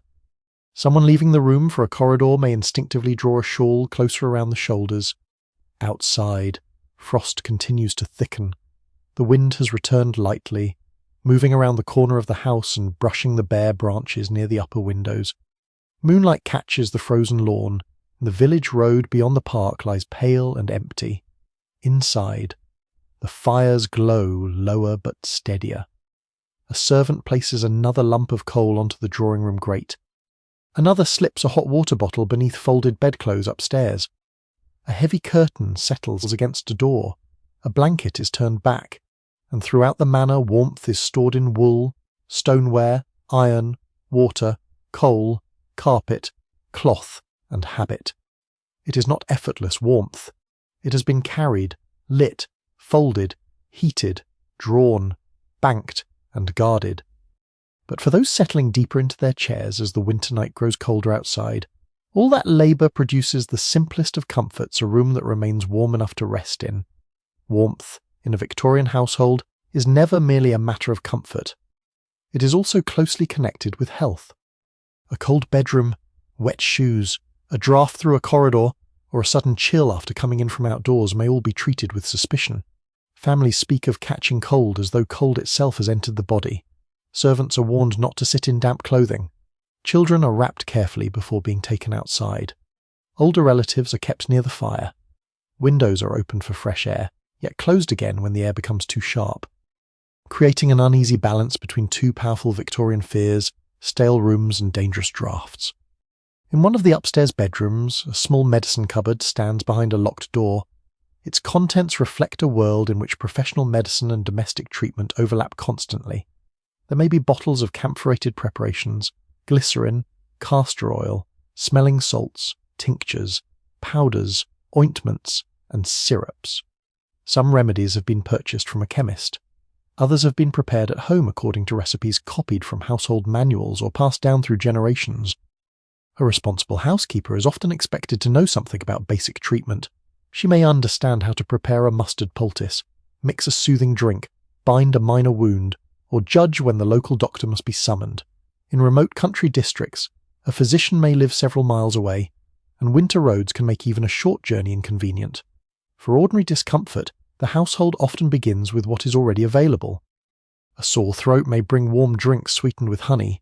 A cough may be treated with syrup containing lemon, herbs, or preparations now regarded with considerably more caution. A person suffering from chills might be wrapped in flannel and given something hot to drink before being encouraged to sleep near a well-tended fire. Mustard occupies a particularly curious place in domestic medicine. Ground mustard mixed into a paste can be spread onto cloth and placed against the chest, back, or feet, in the belief that its heat will draw congestion or illness away from deeper within the body. The resulting warmth is real, though prolonged contact can irritate or burn the skin. Household manuals often give precise warnings about how long such a poultice should remain in place. Mustard foot baths are another familiar treatment. Hot water is poured into a basin, mustard added, and cold feet lowered into the mixture. The sensation can be intense, but for a household convinced that chilled extremities invite illness, this is considered a sensible response. The belief that disease can be influenced by drawing blood, heat, irritation, or bodily fluids has extremely old roots. Medieval medicine interprets health through humours and balances of hot, cold, wet, and dry. By the Victorian period, those formal theories are losing authority, but their echoes remain in language and practice. People still speak naturally of strengthening, stimulating, cooling, warming, purging, or restoring the body. No one can quite agree how quickly new medical ideas change what families actually did at home. Germ theory develops dramatically during the 19th century, but old habits do not vanish simply because physicians publish new explanations. A household may accept modern sanitation while still trusting an inherited herbal infusion. In the manor kitchen, several of those herbs are easy to find. Peppermint can settle a troubled stomach. Chamomile is associated with calm and digestion. Sage may be used in preparations for sore throats. Elderflower appears in drinks associated with colds and feverish discomfort. Horehound, once common in cough mixtures, has an even older history in European herbal practice. Lavender is valued not only for fragrance but for its supposed soothing qualities. Some of these plants offer mild, genuine effects. Others carry more reputation than evidence. But in a winter household, familiarity itself provides reassurance. A servant feeling unwell may prefer a remedy remembered from childhood to an expensive bottle with an impressive label. Commercial patent medicines, however, are everywhere in Victorian Britain.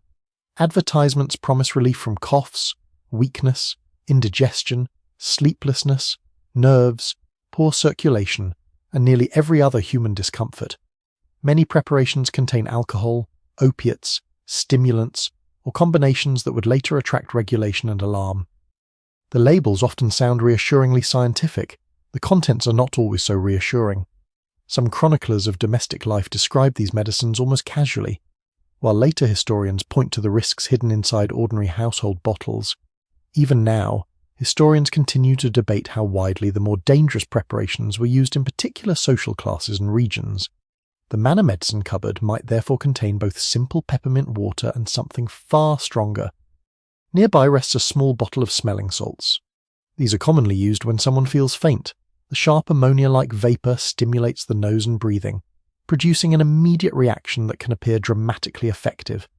Fainting itself has acquired an exaggerated association with Victorian women, particularly in later popular culture, but actual episodes can arise from heat, tight clothing, illness, hunger, stress, or poor ventilation.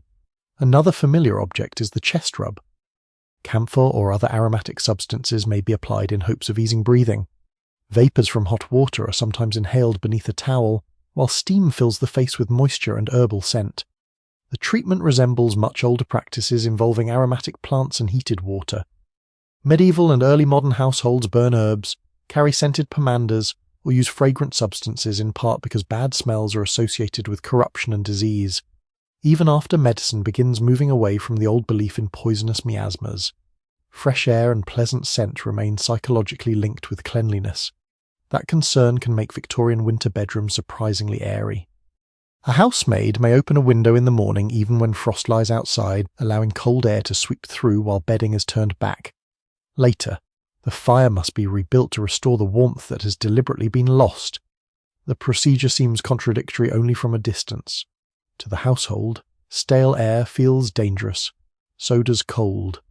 Much of winter domestic life consists of negotiating between them. In the corridor, a servant carries a covered jug of hot water toward an elderly guest's room. Beneath her other arm lies a folded flannel cloth that may be warmed before use.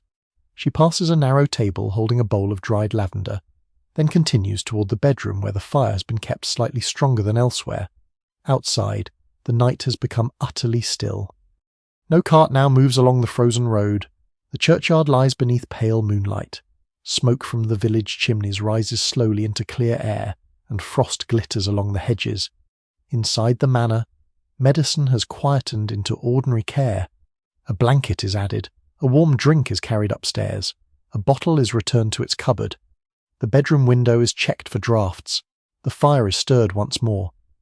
And as the household moves gradually towards sleep, health seems to depend on 1,000 small acts of protection against the winter night, some practical, some inherited, some uncertain, and all woven into the same deep habit of care. By this hour, the servants begin the slow work of closing the manor down for the night. Nothing happens all at once. A large house does not simply become quiet because the family has grown tired. Every room must be considered separately. Lamps must be lowered or extinguished. Fires must be judged. Doors and windows must be checked. Silver must be secured. Curtains must be drawn tightly. Bedrooms must be made ready. The final state of the house is created through a long sequence of small acts, each performed with enough regularity that it becomes almost invisible. A footman starts in one of the lesser-used reception rooms. The fire there has fallen to a red bed of coals. He does not add more fuel. Instead, he uses the poker to settle the remaining pieces safely, then checks that no sparks have fallen onto the hearthrug. Coal fires are valuable, but they are also dangerous. A single unnoticed ember can cause disaster in a building filled with dry timber, carpets, curtains, paper, and upholstered furniture. Fire is perhaps the greatest quiet fear of any large household. Servants are expected to know which grates can be left banked and which should be allowed to die. Some fires may be covered or carefully arranged so that embers survive until morning, reducing the effort required to relight them. Others are extinguished more completely. No one can quite agree how consistently Victorian households followed written fire precautions, because practice depends heavily on the age of the building, the judgment of senior servants, and the habits of the family. Household manuals give instructions, but routine often rests on experience. In the passage, another servant carries a candle snuffer. She enters a small sitting room, checks the window fastening, then lowers the lamp. Where candles have been used, she extinguishes them one by one. The little brass snuffer closes around the flame, and for a moment a thin thread of smoke rises before disappearing. The action has changed little in centuries. In a medieval manor or abbey, the end of the day also involves guarding flame carefully. Beeswax candles are costly, tallow candles smoky, an open fire always carries risk. Monastic rules may regulate when lights are permitted, while servants in great halls cover hearths and ensure that embers do not threaten timber roofs or rush-strewn floors. Victorian floors no longer lie beneath loose rushes, but the instinct remains. Night is a time for making fire smaller. A maid moves toward the library. Books line the walls in darkness now, their gilt titles only briefly visible in her candlelight. She checks that the grate is secure and straightens the fire screen on the writing desk. An inkwell is closed and a pen laid beside it. Papers are placed away from the lamp. The room is left as though it has simply paused. Tomorrow morning, it will look ready to resume exactly where the day ended. Downstairs, the butler is completing another ritual. The silver used at dinner has been cleaned, inspected, and counted. Valuable pieces are not left carelessly on open shelves. In many large houses, plate is stored in locked cupboards, safes, or specially secured rooms. The butler may carry keys whose importance extends far beyond the modest size of the objects they open. Victorian households can be intensely concerned about theft. Servants often live within a strange arrangement of trust and suspicion. They have access to bedrooms, jewellery, private letters, food stores, wine, silver, and family routines. Yet the very closeness of that access encourages elaborate systems of locks, inventories, and responsibility. The housekeeper also carries keys. Her ring may include access to linen cupboards, stores, tea, sugar, preserves, and other household supplies. The tradition of the housekeeper's keys has much older roots in estate management, when the woman responsible for household stores might control spices, wax, cloth, and preserved foods valuable enough to require careful accounting. By late evening, the keys return to their proper place, cupboards close, the pantry is checked, wine is secured, food is covered against dust and mice. In the kitchen, a servant places a mesh or cover over anything left for the morning. Crumbs are swept away, because food on the floor attracts pests. The range is still warm, but its strongest heat has gone. Ash glows faintly beneath black iron. A scullery maid empties the final basin. Water runs away with the remains of soap and grease, leaving behind the cool smell of wet stone. Nearby, a small dish of salt has been left close to one threshold. It may simply belong there for practical use, but salt has accumulated protective meanings for centuries. In some British households, salt scattered or placed near doors and windows is believed to discourage bad luck or harmful influences. Others would consider such a practice foolish. Those who recorded these customs never fully agreed on how seriously they were taken. Often a superstition survives not because anyone openly declares belief in it, but because someone quietly continues the habit learned from an older relative. The servant leaves the salt where it is. Another bell sounds, not from the village this time, but from the servant's system inside the house. Someone upstairs requires hot water. The response is immediate. A jug is filled, carried along the passage, and taken up the back stairs. Even as the household closes down, its needs continue in small bursts. A bedroom fire may require one more piece of coal. A guest may request a candle. A shawl may have been forgotten in the drawing room. Then the house quiets again. At the front entrance, the door is tested. A heavy bolt slides into place. The sound is deep and solid. A chain is secured. The servant checks a side entrance and then another door leading toward the terrace. Windows on the lower floor are inspected where necessary. Shutters, in houses that still use them, provide another barrier against cold and intrusion. Such routines recall the closing of medieval gates at night. In a fortified manor, castle, monastery or walled town, darkness once brought a more formal sense of enclosure. Porters shut gates, watchmen patrol walls. Travellers arriving too late may find themselves forced to seek shelter elsewhere. By the Victorian period, the manor requires no drawbridge or watchtower, yet the psychological meaning of the final bolt remains surprisingly similar. Inside is the household, outside is the night. Beyond the closed doors, frost has settled thickly over the steps. Moonlight lies across the lawn, pale and steady. Bare branches scarcely move. The estate road is empty now, and the village beyond the trees has become a cluster of almost invisible roofs. A distant church bell reaches the manor once more. Its sound enters only faintly through the walls. In the servants' corridor, lamps are extinguished until only those needed for safe passage remain. Shadows lengthen. Footsteps become easier to hear.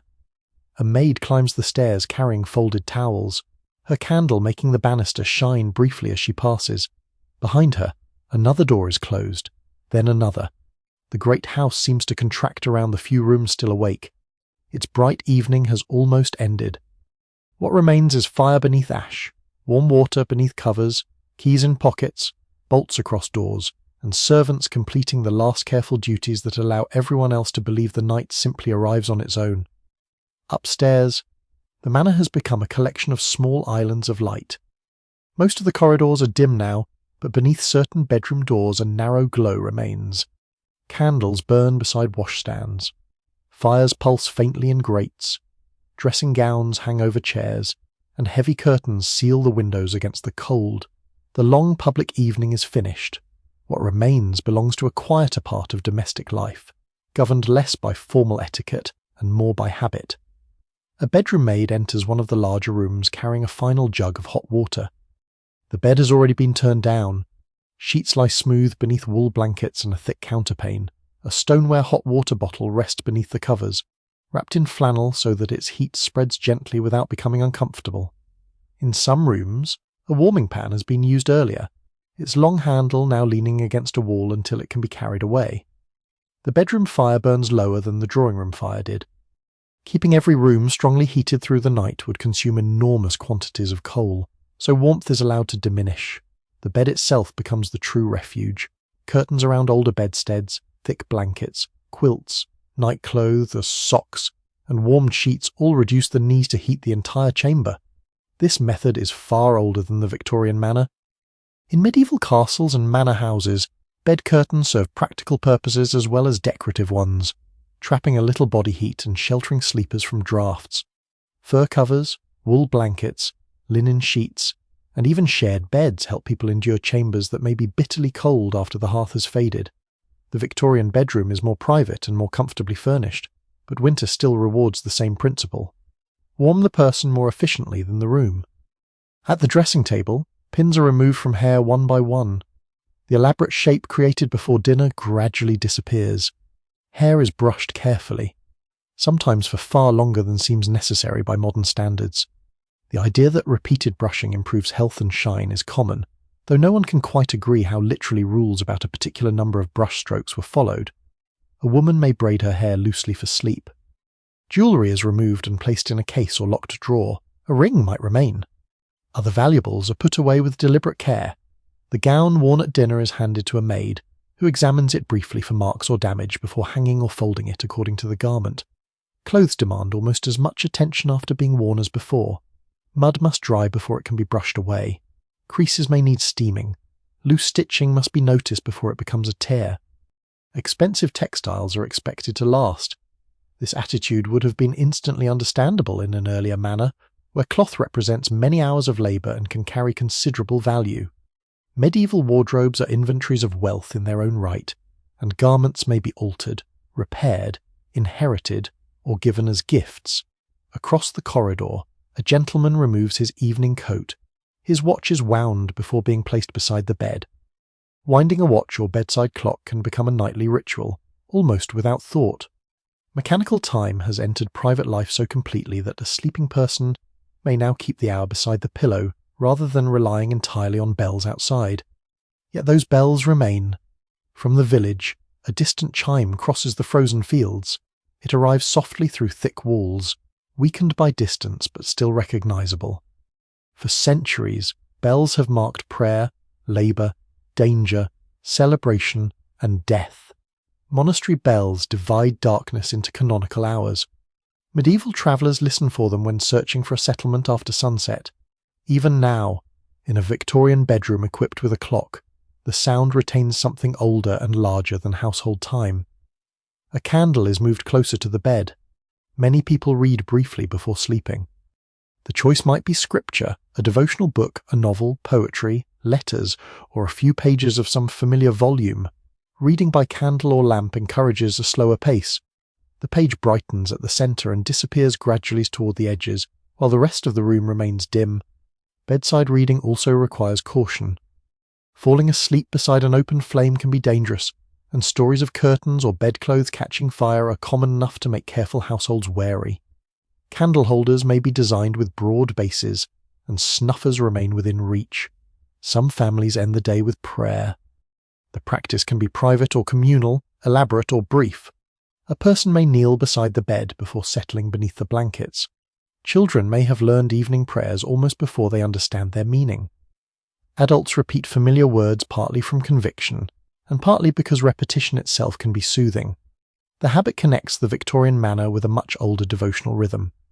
In medieval Christian households, bedtime prayers may invoke protection through the night, saints, angels, the Virgin, or the sign of the cross. Travellers sometimes carry small religious objects or pilgrim badges as tokens of protection. Relics housed in abbeys and stone churches draw people across difficult roads because sacred presence is believed to offer healing and safety. Victorian Protestant culture may reject many of these older practices, yet anxieties surrounding nighttime protection do not entirely disappear. Alongside prayer survive quieter superstitions. Some people dislike sleeping with a mirror facing the bed. Others consider certain dreams significant. A sudden owl call, unexplained knock, or clock stopping in the night can acquire ominous meaning. A sprig of lavender beneath a pillow may be appreciated for scent while also carrying an older reputation for calm or protection. Those who recorded such customs never fully agreed about whether people truly believed them or simply preferred not to test them. Habit is often strongest at night. The maid takes away the empty water jug. Before leaving, she checks the fire once more and ensures that the candle is safely positioned. The door closes softly behind her. In the corridor, there are fewer footsteps now. Most servants still have some work remaining, but the grand rooms are finished for the day. The drawing room piano is silent. The dining table has been cleared. The library lamps are dark. Only the occasional faint movement of someone passing along a back staircase disturbs the quiet. Outside, the moon has shifted above the trees. Frost has whitened the lawn completely. The stable roofs glimmer faintly, and beyond them the winter fields stretch toward a sleeping village where cottage fires are shrinking into embers. Inside one bedroom, a page turns, then another. Eventually the book closes. The candle flame bends slightly as the room settles. A hand reaches toward the snuffer. For one brief moment, the walls glow warmer, then the flame disappears. Darkness fills the chamber except for the dull red light of the grate. Beneath heavy blankets, the warmth gathered throughout the evening is held close. The clock continues to tick. The wind touches the windows and moves on. And throughout the manor, room by room, the household begins surrendering itself to silence. At last, the manor reaches the quietest hour of the evening. Nearly every lamp has been extinguished. The broad staircase that earlier carried family members toward dinner now lies in shadow, its polished banister catching only the faintest reflection from a distant candle. The drawing room is dark except for the final embers of the fire. The dining room has cooled. The kitchen range still holds a little heat beneath iron doors, but even there the work has ended. The servants have withdrawn to their own rooms. Some sleep in small chambers beneath the roof, where the ceiling's slope and winter cold gathers quickly. Others have rooms closer to the service areas. Their beds are simpler than those upstairs, their fires smaller or absent, and their blankets carefully valued. A folded shawl may rest near the pillow. A hot brick wrapped in cloth may provide the last remaining warmth. For a young servant, the silence after a long day can feel almost strange. Hours have been measured by bells, footsteps, orders, dishes, fires, and doors. Now there is nothing left to carry, no tray, no coal scuttle, no hot water jug, only rest.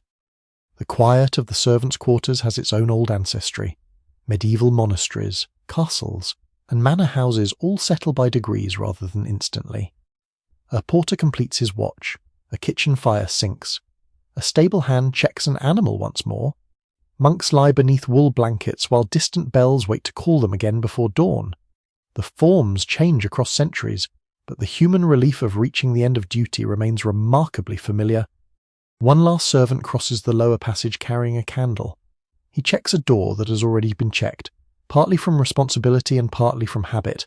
The bolt remains in place, the latch is firm. Outside, the courtyard is empty. Some households possess a night watchman or a statekeeper whose duties extend beyond the house itself. He may patrol the grounds, inspect gates, check livestock buildings, and remain alert for fire or intruders. By the Victorian period, country estates are not fortresses, yet an older instinct survives in the idea that someone should remain awake while others sleep.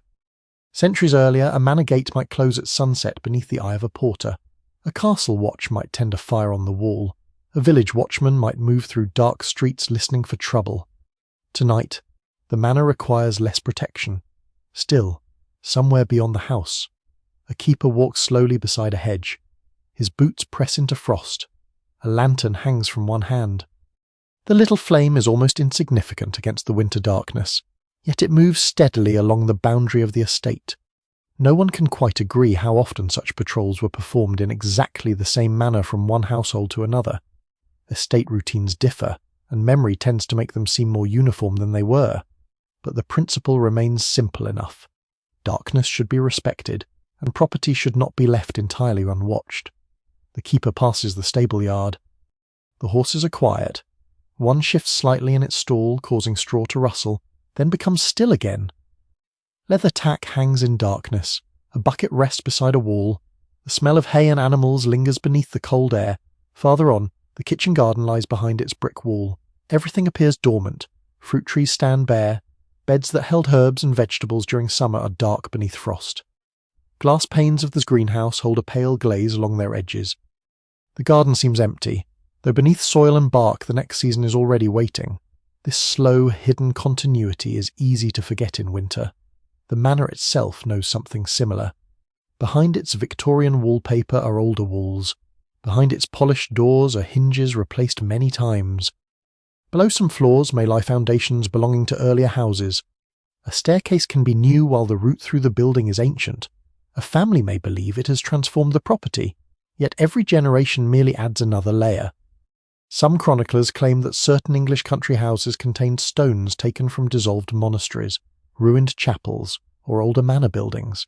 In some cases this is certainly true. In others, the stories may have grown because people prefer old walls to possess dramatic origins. Still, across Britain, stone has always been reused. A carved fragment can become part of a garden wall. A medieval beam can remain above a Victorian ceiling. An old doorway can survive after every room around it has changed. The manor therefore carries time physically. Tonight, however, those layers are invisible. There is only darkness, frost, and a few fading embers. Inside an upstairs room, the mantel clock reaches another hour. Its sound is small. Beyond the curtains, the church bell answers from far across the fields. The note arrives slowly through the night. It passes the cottages first. Most are dark now. A farmer sleeps beneath heavy blankets. A widow's fire has burned almost completely away. Somewhere, a child turns in bed without waking. At the edge of the village, a dog lifts its head at the bell and then lowers it again. The bell continues beyond the houses, across the frozen lane, over hedges silvered with frost, toward the estate. It reaches the stable, it reaches the garden wall, it reaches the manor, then it fades. There are few sounds after that. Perhaps a little wind moving through high branches, perhaps the settling of timber, perhaps the whisper of coal collapsing in a grate. The world has grown very small. Firelight in the drawing room has become only a red line beneath ash. In the kitchen, copper pans hang motionless. The dining room silver rests behind locked doors. Books remain closed in the library. Shoes wait beside beds. Dresses hang in wardrobes. The piano lid is shut. Everything that seemed so important earlier has been put down. This is one of the gentler truths hidden inside old houses. Every ceremony ends in stillness. Every meal becomes an empty table. Every conversation gives way to quiet. Every carefully arranged room eventually belongs to darkness. And perhaps that is why winter nights in places like this can feel so peaceful in memory. The house is no longer performing for visitors or family. It is simply shelter again. As a hall, cottage, monastery, or manor has always been shelter against the cold. Generations pass through such rooms believing the evening belongs to them. A Victorian family gathers around this fire. Before them, another household gathers around an older hearth. Long before that, perhaps a medieval steward closes a heavy oak door while travellers struggle along a muddy road beyond the estate. Years pass. Walls are replastered. Windows are replaced. Fashions disappear. Names are forgotten. But winter returns. The same fields grow pale beneath frost. The same church bell travels through darkness. The same human instinct draws people toward warmth, blankets, familiar rooms, and the reassurance of a closed door. And now the pace of the night becomes slower still. The keeper's lantern disappears beyond the trees. The final servant sleeps. The last bedroom candle is gone. Across the manor, firelight fades so gently that there is no exact moment when glow becomes darkness. Only a little less red, a little less warmth, a little more silence. Outside, moonlight lies across the frozen road. The village sleeps. The fields rest beneath the cold. The old church keeps its patient place among the trees. And all the people who once crossed these rooms, Victorian families and servants, earlier owners, gardeners, stable hands, cooks, travellers, children grown old, visitors long forgotten, have become part of the quiet memory of the house. The night does not hurry them away. It simply covers everything softly. Stone, wood, frost, ash, blankets, closed books, empty chairs. And somewhere, far beyond the walls, another bell sounds so faintly that it is almost impossible to tell whether it is truly there or only remembered. The manor rests beneath the winter sky. The road is empty. The fire is nearly gone. And for now, nothing more is required of anyone. The last warmth settles beneath the ash, and the long winter evening begins to loosen its hold on time. The manor stands quietly among bare trees and silver fields, no longer bright with dinner lamps or footsteps, but softened into shadow. The roads beyond it are still. The village roofs rest beneath the cold night. The bells have fallen silent, and the generations that once filled these rooms seem to recede gently, one after another, like footsteps disappearing along an old corridor. There is only fading firelight now, only the slow darkness beyond the windows, only the quiet certainty that morning will come when it is ready. Until then, the house can sleep, the village can sleep, the winter fields can sleep, and you can let the old manor drift farther away, beyond the frost, beyond the trees, beyond the last small ember glowing in the grate. Sweet dreams.